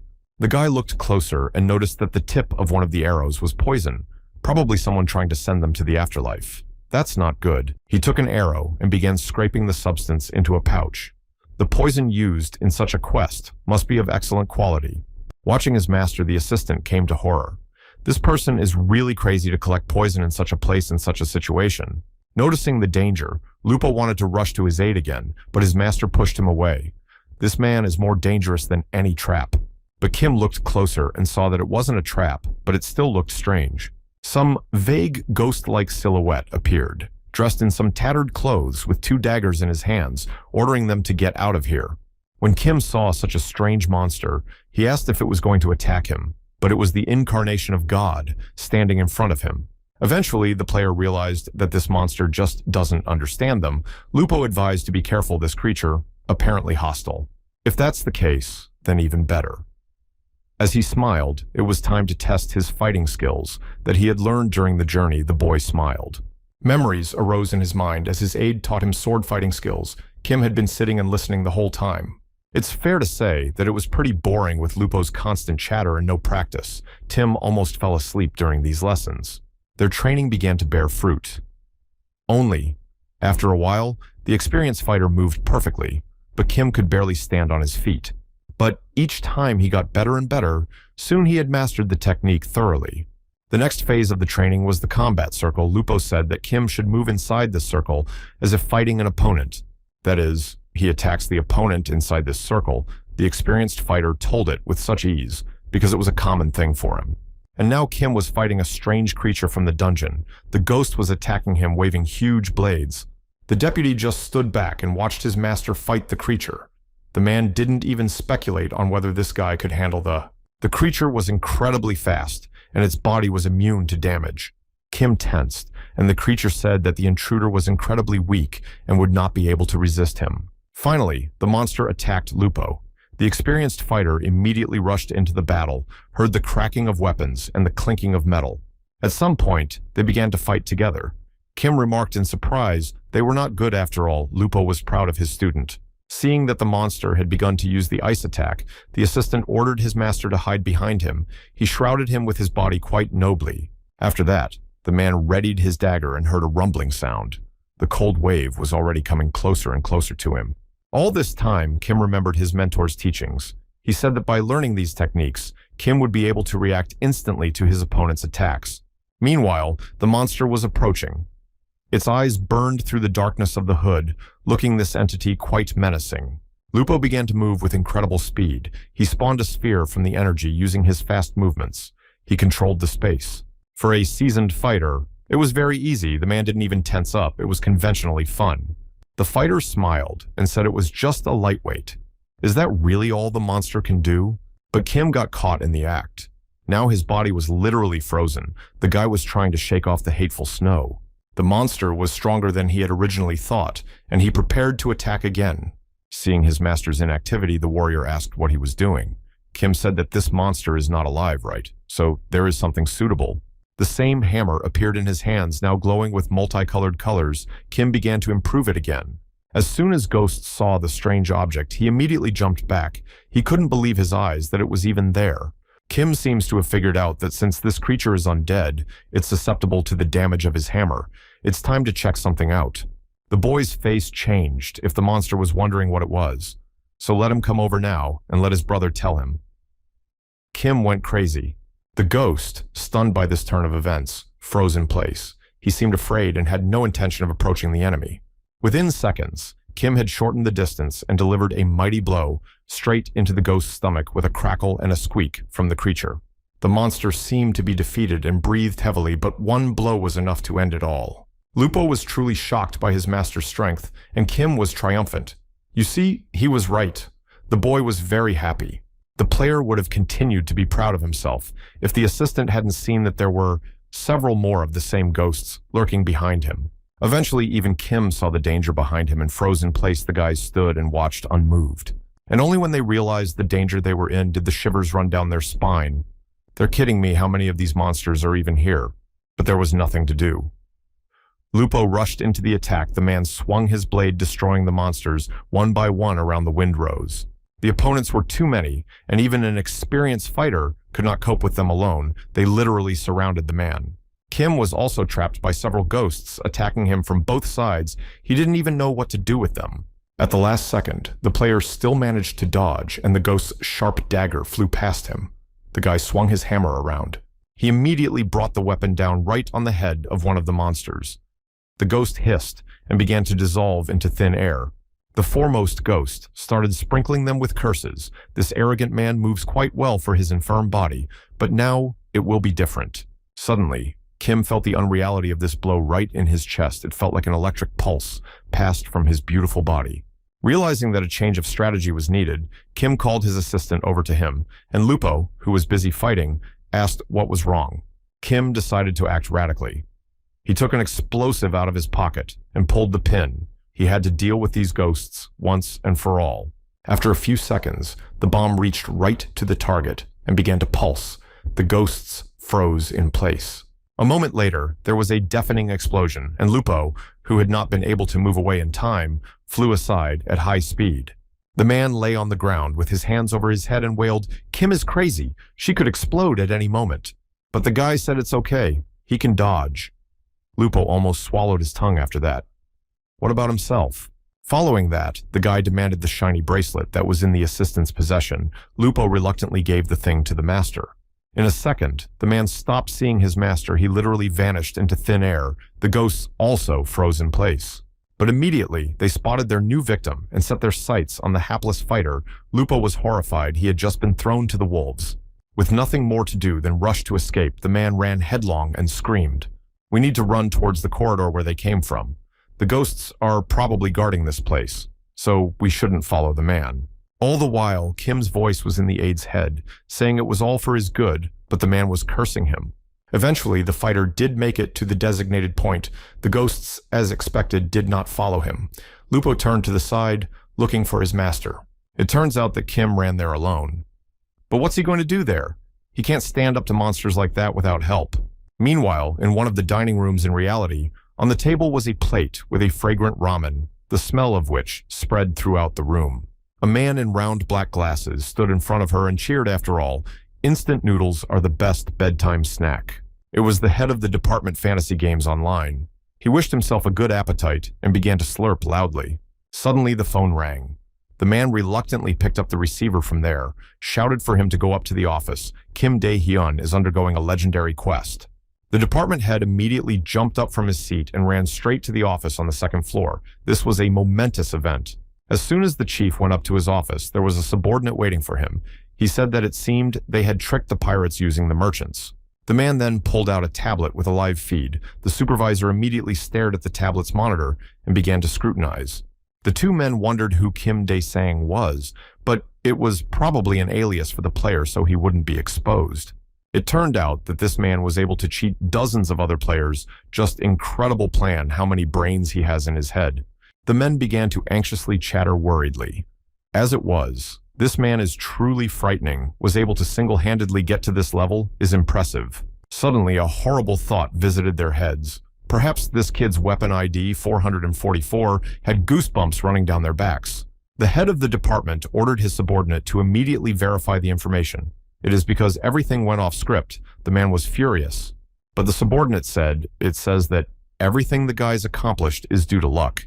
It just couldn't be." Suddenly in Kim's hands inside the game appeared a sword. It was different from his blade. It was the Ghost Warrior sword, an incredibly powerful weapon. Even though the guy had gotten a pretty powerful item of his order, but the mood was still kind of bad. Suddenly there was a roar. From the darkness of the dungeon came an incomprehensible creature so ugly that nausea rose to my throat. The monster walked through the maze and searched for a living creature whose scent he could smell. Kim hiding behind the nearest wall. The guy flipped his lucky coin and applied the seventh form of luck. Was the only thing he could hope for right now. It was because of this that he was about to end it all in one blow. Kim swung the hammer around and prepared to finish this monster off in one go. There was a pop. Kim moved with great speed, but nothing happened. The monster didn't seem to take any damage. The monster saw his victim with his only eye and roared. Kim wondered how this creature could be alive. It looked undead, but still a living creature. Monster even took offense at how this man dared to insult him. Well, by all accounts, this ugly monster was as alive as a man. The player stopped and took a closer look. And how to understand this? Monster has a mind and is able to take offense. What is this nonsense? But in the next second, the unfortunate Kim felt an incredible blow. His life energy was fading. With every second, Kim felt pain. The monster looked at the annoying boy with his only eye and roared that now this worthless man was going to the other side of the world. As it turned out, Kim was wrong. This monster fights in a long-range fight. You have to keep your distance. The guy bounced back. What then? We need to use a new attack. This was the counterattack circle. Kim swung his dagger and prepared to finish off the monster. He launched an energy wave at it. The monster didn't move, but continued to stare at the boy. Surprised at the power of his attack, Kim asked himself why his assistant didn't use this technique if it was so powerful. And the thing was that after using such a powerful attack, Kim would immediately pass out, and Lupo would have to carry him in his arms. Something began to change again, and there was a strange vibration around Kim's feet on the floor. Great. This time it should work. When he saw that he was being hit by an incredible attack, he began to apply the circle of defense and spin around to block the damage. When the fog cleared, the monster was alive. He stood a few meters away from Kim and prepared to destroy the living creature. The guy thought about it. If he could think about it, he could deal with this monster only with a counterattack. Meanwhile, the monster was watching his opponent with his red eye. He was breathing heavily and baring his teeth in an attempt to catch a pesky fly. A second later, a rumble was heard and a bright flash of light illuminated the dungeon. It was a colossal explosion a few centimeters away from the monster. Even a monster that had seen a lot of things in its life was horrified by what this living creature was doing and closed its hand. It was a perfect chance. Kim sprinted past it, while the monster was blinded and moved forward a good chance to get the hell out of here. And only now the monster realized that the prey was leaving right under his nose. He became furious, and tentacles appeared from his back. And only now Kim saw that behind him flew these hideous growths, surprisingly versatile monster, and how now to escape from it. The guy tried to jump up to get out of the line of attack, but one of those tentacles dodged and grabbed the guy's leg. At the last moment, it was a failure. But at the last moment, using the skill of absolute escape, Kim still managed to break these shackles and break free. He moved forward. At the monster's shouts, the guy still managed to sneak into the main hall, leaving the monster far behind Kim, breathing heavily. In the end, the guy found himself in some strange place. In front of him, there was a pyramid, something similar to the Egyptian pyramid, but smaller in size. This was apparently the end of the dungeon. Kim looked up, but now he had to figure out how to get inside the structure. As the player climbed the steps higher and higher, a voice could be heard warning him to back off. It was for his own good. Eventually, an invisible voice said that if the guy passed, it would be verified true. Kim nodded irritably. He went up higher and saw a strange package lying in the center of the pyramid. The player looked closely. If he touched this thing, something should pop out because he had already learned so well from the bitter experience. Eye for an eye, bomb for a bomb. Kim placed a small explosive device near the pyramid and got ready just in case he needed to be backed up. With trembling hands, he took the scroll. A system notification appeared. He received the scroll. Access paper was ragged. A second later, the scroll began to glow, and it turned out that Kim had completed the quest. Now all the temples in the area will know the names of the heroes who completed the quest. After the huge explosion, Kim flew aside and hit his head on the stone floor. He almost lost consciousness, but still survived. Heard the same voice from somewhere far away, the successor to the incarnation. Finally appeared. Kim tried to get to his feet and didn't understand anything. In front of him was a strange being, as if woven from the darkness. It was the main ghost dungeon boss, who said that he had finally seen the successor of the deity. In his repertoire, the guy waved his hand once the ghost was sure that he was indeed God. Then Kim should probably get out of here.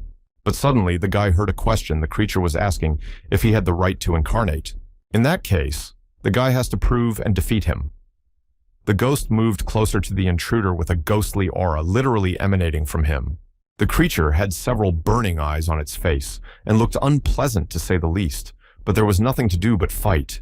At the last moment, just in the nick of time, this creature with one eye appeared. The monster seems to have found its prey. Not wanting to fight him, Kim ran past the monster and headed in the other direction, which he would deal with later. But the monster wasn't going to retreat so quickly. It rushed after the guy and screamed for the living creature to stop immediately. All this time, Lupo continued to wait for his master at the entrance. As soon as Kim jumped out, the assistant wanted to ask, but immediately shut up because of the explosion.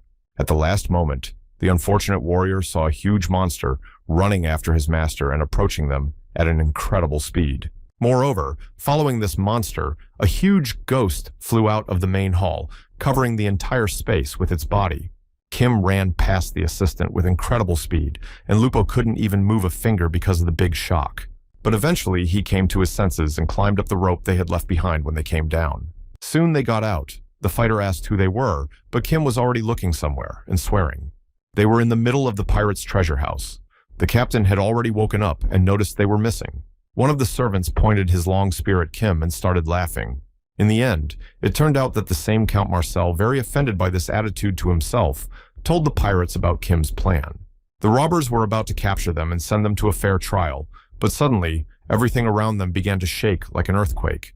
From the hole where the guys had just crawled out of, the same ghostly creature appeared and roared at the top of its voice. The pirate who was about to grab them a moment ago froze in place and stared stunned. Here was also the traitor Count Marcel. The fat alcoholic was frozen in place and could not move even a word to say. Taking advantage of the general commotion and consternation, Kim jumped out of the tomb outside the whole island, continued to collapse. They were breathing hard, followed by Lupo. The man was terrified, but Kim was glad they had gotten away at the last moment. Seeing something dangerous, the assistant wanted to warn his master that he had something behind him. Kim turned around and looked in that direction. The pirate captain himself was looking at them, and by his expression one could understand that the man was very dissatisfied and should not ask any unnecessary questions. The boys stopped, and Marcel's voice could be heard behind them, begging for help. "There's that annoying drunkard again." Kim and his assistant looked at each other, and the player suggested just destroying the annoying fat man, but Lupo said that was too inhumane. The guys were stunned even more when Count Marcel ran up to the pirates and said that he surrendered and was ready to provide all the necessary information. Taking advantage of the confusion, Kim and his comrade rushed to duck. The Count continued to rage. How dare they ignore him? Kim had to call the Royal Navy for help, but they would only start attacking after firing a flare. It was somewhere nearby. Meanwhile, they continued to be pursued by the pirates and demanded that the two men surrender. Kim asked if then they would still be alive. The pirates hesitated a bit after that question. No, they will just quickly destroy them. The captain standing behind came to a rage. But as it turned out, if they did not surrender, they would also go to the other side of the world. But there were few options. Kim continued to run. It was crazy. There was no difference. There was no point in choosing it. Meanwhile, Kim felt shells flying behind him. At the last moment, he and his assistant still managed to hide behind the nearest rock for a few seconds. And the unfortunate Count Marcel, who wanted to ensure his own safety, was now running around completely defenseless, dodging gunfire. Looking at this, Kim couldn't help but marvel at the fat man's good physique. Lupo said that now was not the time to marvel. Kim turned to him and said that even if they went through those arrows, he'd be fine, but the assistant would be hurt. Suddenly, an uninvited guest flew into their company. It was Marcel, who demanded to move immediately and give him a seat. The Count was in only his underwear and looked disgusted. Kim and his assistant looked at him with disdain. Grabbing the poor fat man by the neck, Kim ordered him to write what he was about to be told, or else he would end his life immediately. As soon as the Count started to protest, Kim lifted him up, opening him up for arrows, and immediately Fatty squealed that he agreed. In the end, the hapless alcoholic had no choice but to comply. Kim chuckled. Now he had gotten what he deserved. Meanwhile, the captain ordered his henchmen to descend immediately and capture everyone. No one must leave alive. And now, on top of everything else, a huge ghost appeared from the ground and started to destroy everything around him. The pirates, led by the captain, froze in place. They did not expect to be interrupted by some infernal creature. But Kim, unlike all the other frightened people, was very happy to see the ghost and shouted that he believed in the ghost. The others froze in place. Eventually, the captain realized it was a regular monster and ordered his wizards to destroy every last one of them. Seeing that the strange kid was worried about him, Ghost asked, "What's the matter?" Monster didn't understand. They are basically enemies. Showing a thumbs up, Kim said it was all because his real opponent is himself, so let Ghost not dare to lose to others. Meanwhile, the captain stood looking at the strange creature that had invaded and disrupted his plans. The man was furious at such insolence. If he had no other choice, he would use his best spell, Great Sea Sword. The captain spun around and began to become covered in energy. At this time, the general manager was watching it all through a laptop monitor and devouring popcorn at an unbelievable rate. The man couldn't believe that this kid who had single-handedly made it to this level even existed, had his co-worker show up and bring him a Coke. Meanwhile, Captain Danielson was furious. He used all his power to destroy the hated ghostly creature in one blow. At one point, the man noticed the ghost attacking him from behind and looked back in horror, his eyes widened. When the pirate looked up, he saw that the huge monster had directed its full power at him, and darkness enveloped everything around him. But desperate pirate managed to gather strength at the last moment and destroy the ghostly hand, turning it into nothing but ashes. A squeak was heard. The colossal ghost monster towered over all the other participants in the massacre with its many eyes. It stared at the victims. The pirate captain looked at his phantom adversary and readied his sword. The man knew he wouldn't get out of here so easily. The monster in a rage called his ghostly servants to destroy these pathetic humans who dared to stand in his way. The pirates were not even frightened by the fact that they were being attacked by monsters from the depths of hell, but instead rushed forward into battle under the leadership of the captain. Meanwhile, Kim and his comrade were running in the midst of all this outrage, the warrior barely keeping up with his master. Hearing his companions whining, Kim asked what he had done to deserve to be treated so ruthlessly. But Lupo remembered well how his master had mercilessly whipped the unfortunate Baron, who had somehow managed to anger him. The man tried to talk sense into Kim, but the guy wasn't even going to listen to him. If something happened to the Baron, it could all be blamed on the pirates. The ship stood at the dock and waited for its passengers. The pirates were still busy doing their business. They tied up the guards from the ship that had recently been attacked and ordered them to sit tight if they cared about their lives, or it would be much worse. The unfortunate members of the royal army sat tied to a pole and kept wondering what had happened to Kim and his assistant. The pirates were talking amongst themselves. One of them jumped up to the others and said that their captain was fighting the devil and needed help. But the pirate didn't have time to speak before Kim landed on his back and struck him in the head with his heavy sword. Next to Kim stood his faithful companion, and they were alive and well, which caused unprecedented joy among the captives. The pirates, in turn, were furious that this man was still alive, so now they would fix it and rushed straight at Kim. But the guy was quick to react and delivered a precise punch, right in the jaw of the insolent pirate who dared to attack him first. The huge man, who did not expect such a fierce repulse, literally lost consciousness. He spat out a couple of teeth after the blow and flew into the air.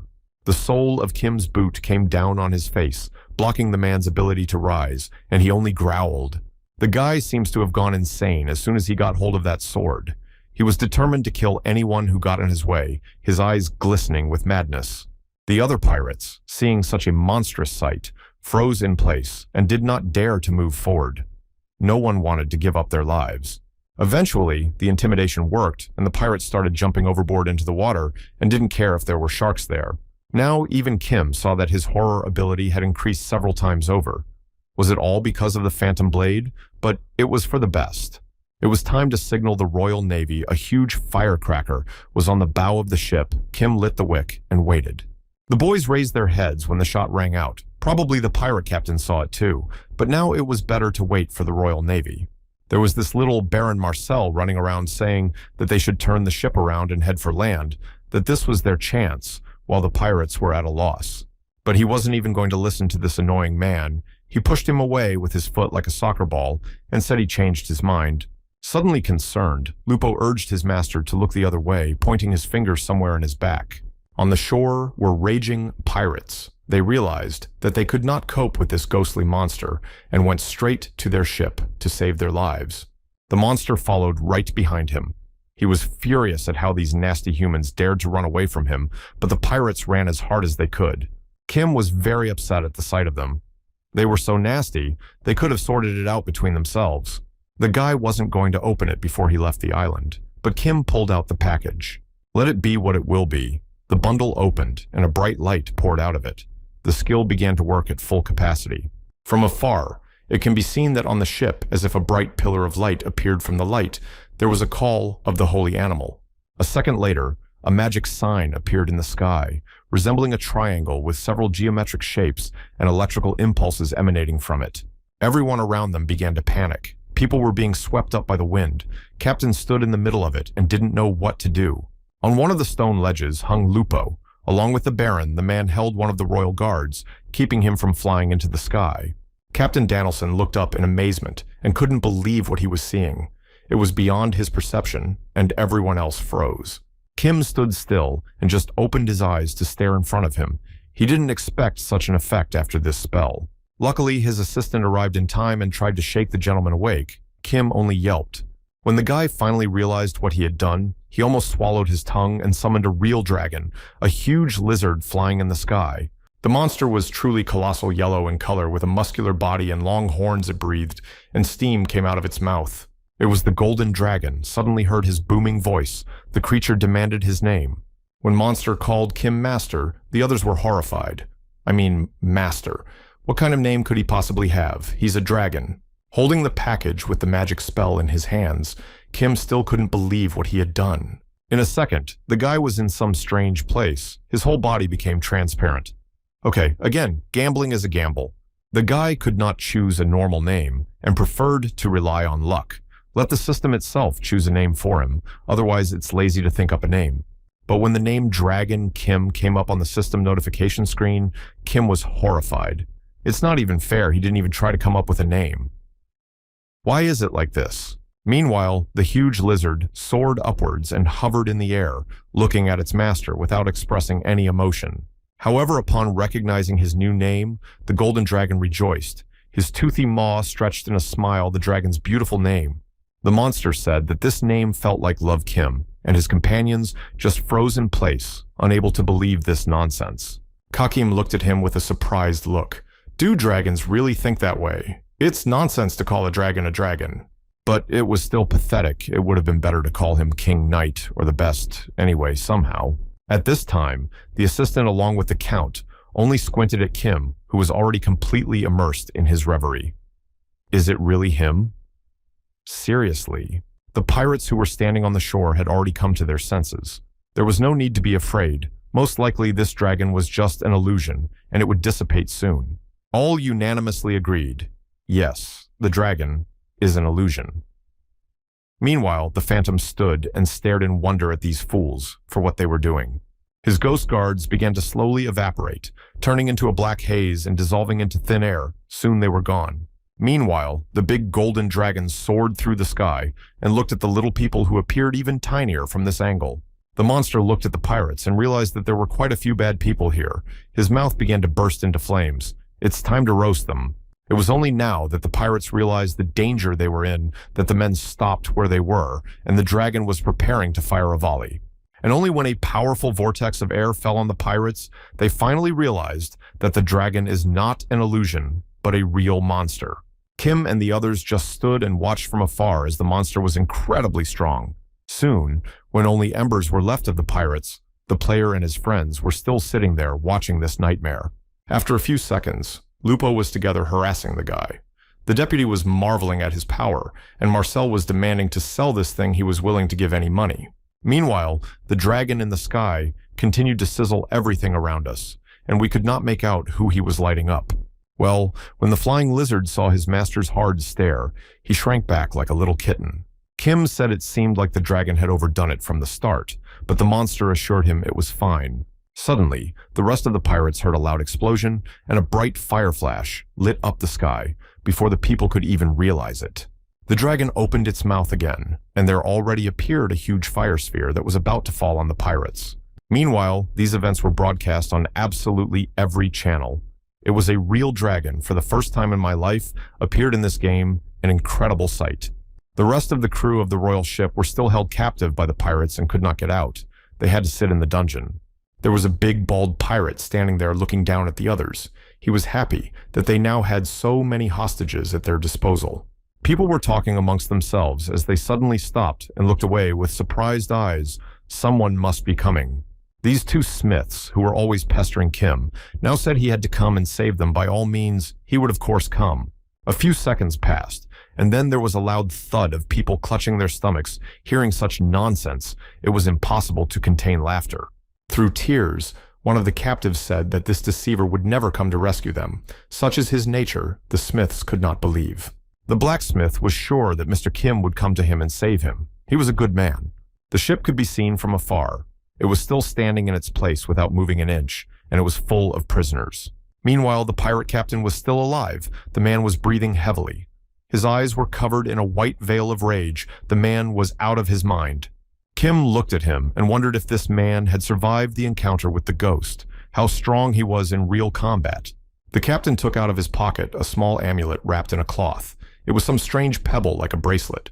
Unable to contain his anger, Dennelson lunged at the insolent kid who had somehow managed to summon a dragon. Who the hell was he? Kim gritted his teeth and rushed to the attack. If they fight now, he can definitely win. The captain was tired after all, and here they clashed in battle. Pirate captain with Kim began to fight. They were not inferior to each other in strength, heard the crack of weapons. Kim smiled, but he would finally straighten out with his own hands this arrogant captain who had been getting on his nerves since the beginning. There was a flurry of blows and flashes of bright green light everywhere. It was like a mad dance. The rest of the pirates, along with Lupo the Count, simply hid behind the nearest rock ledge and watched with their mouths open. The aide saw his master fighting a bloodthirsty pirate to protect them all. It was truly amazing. At some point, Kim noticed that another powerful attack of the captain was coming at him from the back, and turned his eyes at the last moment. The pirate prepared his hand. There was already burning energy ball. He wanted to finish the guy once and for all with one shot. Suddenly, the energy sphere transformed into a large ghostly chain that immediately grabbed onto the unfortunate Kim's arm. The guy only cried out. The captain shouted that he would not leave this world alone, but would take him with him, and pulled the boy right behind him into the abyss. Kim clutched his hand and cursed at the curse. He couldn't even move, and he couldn't move back, much less return. Meanwhile, the captain jumped high up and took advantage of the moment when his opponent was immobilized and prepared to attack. But by some miracle, Kim was able to dodge this monstrous blow at the last moment, and the captain flew past. The experienced pirate couldn't believe how this cook, with his strange blade, could do such funny things. Who was he, and where did he come from? Taking advantage of the moment, Kim grabbed his dagger and began to poke the pirate in the captain's leg, who was stunned at the insolence and only cried out. He swung his chain, and with one powerful throw threw the annoying Kim far upwards. He had to get rid of that kid somehow. Realizing that the captain was getting serious, Kim counterattacked and blocked the blow at the last moment. It was a combo. The guy was moving too fast. His stamina was decreasing more and more, and soon there would be none left. Looking at his status window, Kim was a little afraid that the captain would seriously hurt him, and he would go to the grave. Meanwhile, the mad pirate had already lost his mind and was attacking everything that moved, swinging his chain in an attempt to catch the boy. The player shrieked. This person was too strong. Although it was a normal bluff, the player just needed to buy some time. He started rolling on the ground, covering his face with his hands and screaming that he could be defeated. Now this pirate is too strong, save please. From afar it looked very funny. Captain stopped a few meters away and looked closely at the crazy kid. Kim smiled to himself as his plan seemed to be working, and he could literally feel the angry captain's searing gaze on his back. Meanwhile, the pirate couldn't believe his eyes. Could this guy really have been faking it all along? It was incredibly humiliating to feel weak. Suddenly, there was a ghost who somehow survived. He made a decision. Such a despicable man has no right to be called successor.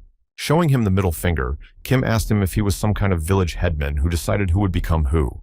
Remembering he still had his dragon, Kim ordered his fire-breathing lizard to sigh once at this ghost and roast it, but nothing changed. Moreover, the huge fireball was moving towards Kim himself, but he noticed it too late and couldn't dodge it. His eyes widened in surprise. Kim froze in place and didn't know what to do. Something strange and probably very bad was happening. A glowing orb that looked like a small moon fell into the guy's hands. Kim looked at it closely, and it looked very strange. It was something very small and cute. Player looked closely. Here only could not see what it is because of the bright glow. As it turned out, it was a small dragon that had shrunk so much that it fit in the palm of his hand. In a pitiful voice, the lizard complained that it could no longer do so. Kim asked when it would be over, but there was no answer, and goosebumps ran down his spine. Kim grinned and asked again when it would all be over, But the dragon said he didn't know. There was nothing to do. The guy put his pet by the scruff of the neck, and the dragon said something, but Kim didn't pay attention. The player only told the dragon to hold on tight, thus the devotion of the sacred animal increased several times. Now they stood against two dangerous opponents. On one side was a ghost who wanted to split the guy into atoms, and on the other was a mad pirate. But now Kim decided to act differently. His face changed, and a strange energy began to emanate from his body, and he seemed to be very angry. Now, even the mad pirate who wanted to destroy Kim a second ago stopped and looked at the guy in horror. Only a few moments passed, and the player approached the pirate with incredible speed. It only took a few blows to send him to the other side. The unfortunate captain spat out a clot of blood and sighed heavily. He had never encountered something like this before. Kim looked at him differently now. Okay, he felt sorry for him last time, but that doesn't mean they're rivals. Now the captain felt how big the difference between them was. He just couldn't end his life like that, but it was a foregone conclusion. His powers left his body, and poor Danielson fell like a sack of potatoes on the cold sea sand, and his life was over. The men who had been standing outside the ship all this time shouted with joy and began to praise their hero, who had defeated the pirate captain. But the joy didn't last long. Only a couple of moments passed before Kim managed to bounce away from the dangerous spikes at the last moment. Smiling, the guy suggested to the ghost to solve everything humanly, or at least to talk, not necessarily to fight immediately. Still referring to Kim as the receiver, the ghost smiled. This man is surprisingly calm, but the ghost himself is not alive. Encouraged by the success of his master, Lupo rushed to his aid and ordered the ghastly ghost to retreat back into the depths of hell. The fighter said he would help his master in any way possible and was even willing to give his life for him. Great. Kim stepped back and ordered him to buy time for at least a few seconds. He has a plan. Before the man could even say a few words, Kim ran in the other direction, saying he had somewhere else to go, and Lupo was furious. And now the unfortunate fighter was left alone with a monstrous ghost several thousand times superior to his Po village. The unfortunate man heard Ghost taunting him. He was left alone. Lupo ordered him to shut up. This is just a digression. In any case, none of this would matter. The ghost began to lengthen. The unfortunate fighter stood in his seat and understood nothing of what it meant. The ghost swelled into a large blob, and there was a clap as a slimy sludge began to drip from the sky. Kim covered his face with his handkerchief. The other prisoners still in the dungeon saw a notice about a new quest and couldn't figure out what it was. One of the people looked closer. Did someone decide to give them a quest in this situation? How is it even realistic to do it now? The pirates also saw it. Besides, the quest was a joint, so we need to team up with the prisoners, but suddenly a silhouette appeared behind the man's back. There was a pop, and the unfortunate pirate flew far away and fell on his back. Kim came just in time. The rest of the captives were horrified. What happened to the pirate warden, who was even able to knock him out so quickly? But when people saw Kim lying next to the body, they were horrified to see that this was the same man who had tricked them and lured them here, but now he was rescuing them. Taking off his mask, Kim finally made himself known. All the others shrieked with joy. Did this man come to save them? All the people sitting in the cage started chanting in one voice. Their master came to save them. Joy overwhelmed the people. Meanwhile, Kim stood on the dais and couldn't understand why they were rejoicing, but in the end, he had to agree that he too had this quest. Listening to people praise him, the player even a little embarrassed. It's kind of awkward, he was just doing a quest. He began to feel guilty, but there's nothing to be done but take advantage of the situation. He raised his hands and said, "Good job, everyone. Now it's time to get out of here." Kim didn't even try to play coy. He basked in the public's love. Let them praise him. He's the best of the best. But eventually, it began to irritate him. Feeling as if Father was constantly praising him, and unpleasant thoughts popped into his head. The same two blacksmiths who had argued with one of the captives had dragged him here so he could finally see that Master Kim had not betrayed them. Some of the captives had already started discussing him behind his back. After all, this man had said earlier that he would sail home alone and not wait for anyone. The man clenched his teeth and felt terrible because he had originally thought that Kim would just leave them here as usual. But suddenly they saw something strange in the distance. The man pointed his finger there, and indeed there was some strange bunch of creatures. Eventually, it turned out to be ghost hunters who had come at the call of their master, and now they would destroy anyone. Kim ordered the blacksmiths to be outside, and the painters and fishermen. Let them go inside. Everyone else looked at him with surprised eyes. Kim tried to make a fighting formation out of what he had to fight back against these monsters. And let them not say that they do not know how to fight. Damage will be even from one hit. People began to tremble with fear, but except for agreeing, there was no choice. In the end, Kim was the first to rush towards the monsters. All the others looked at each other fearfully and didn't know what to do. The ship sailed close enough. They were only supposed to leave here when Mr. Kim arrived. Everyone else agreed. On the deck stood Lupo. He waited for Mr. Kim and finally heard him scream. The man shifted his eyes to the side. In the end, he saw that somewhere in the distance, a whole crowd was running. A man immediately realized that it was his master. He was alive after all. It turned out that it was indeed Mr. Kim, along with his new acquaintances, the captives who were trying to protect him with all their might. With a glance at his assistant, Kim ordered him to come down immediately and fight alongside him. Let him at least help. Eventually, the ship sailed. Kim was already on board with the others and was trying to heal his wounds. Suddenly, the ship changed course. Kim looked around. Why did they turn back and sail back to the island? The assistant explained that the wind direction had changed and now they were moving backwards, but it was bad enough that they were heading straight for the rocks. Patting his partner on the shoulder, Kim asked not to explain to anyone why they couldn't get out. The deputy wondered. The thing was, Kim realized that if these people knew they were trapped, they'd change their minds about saving them, and that wouldn't be a good thing right now. As luck would have it, the first people to hear were the two blacksmiths who were praising Kim, and a mask of horror appeared on their faces. Suddenly, a strange man with a big mustache and wearing an exquisite robe appeared. He also heard that they couldn't get out, so why didn't they say before? Kim, along with her partner, tried to make some excuse. They said they informed everyone else, so why didn't they listen? People began to whisper, looking at the strange man who appeared out of nowhere, who he was and where he came from. The man was an admiral of the 3rd Marine Fleet. His name was Brunson. He had been in dozens of sea battles and was an experienced sailor. In addition, there were dozens of soldiers near him whose level was much higher than that of a normal player, quite dangerous opponents. The admiral, to everyone's surprise, looked stunningly calm. He looked around at everyone and said that there was a very interesting situation. Lupo, pointing at the gentleman, said that all this is his merit. Admiral could not believe that this guy single-handedly sneaked onto the island and eliminated the pirates. From behind Kim's back came the small Count Marcel, smiling and looking at the guy who had finally come to save him. Seeing the admiral, the Count waved his little chubby hands and said they could have sailed faster and finally rescued him.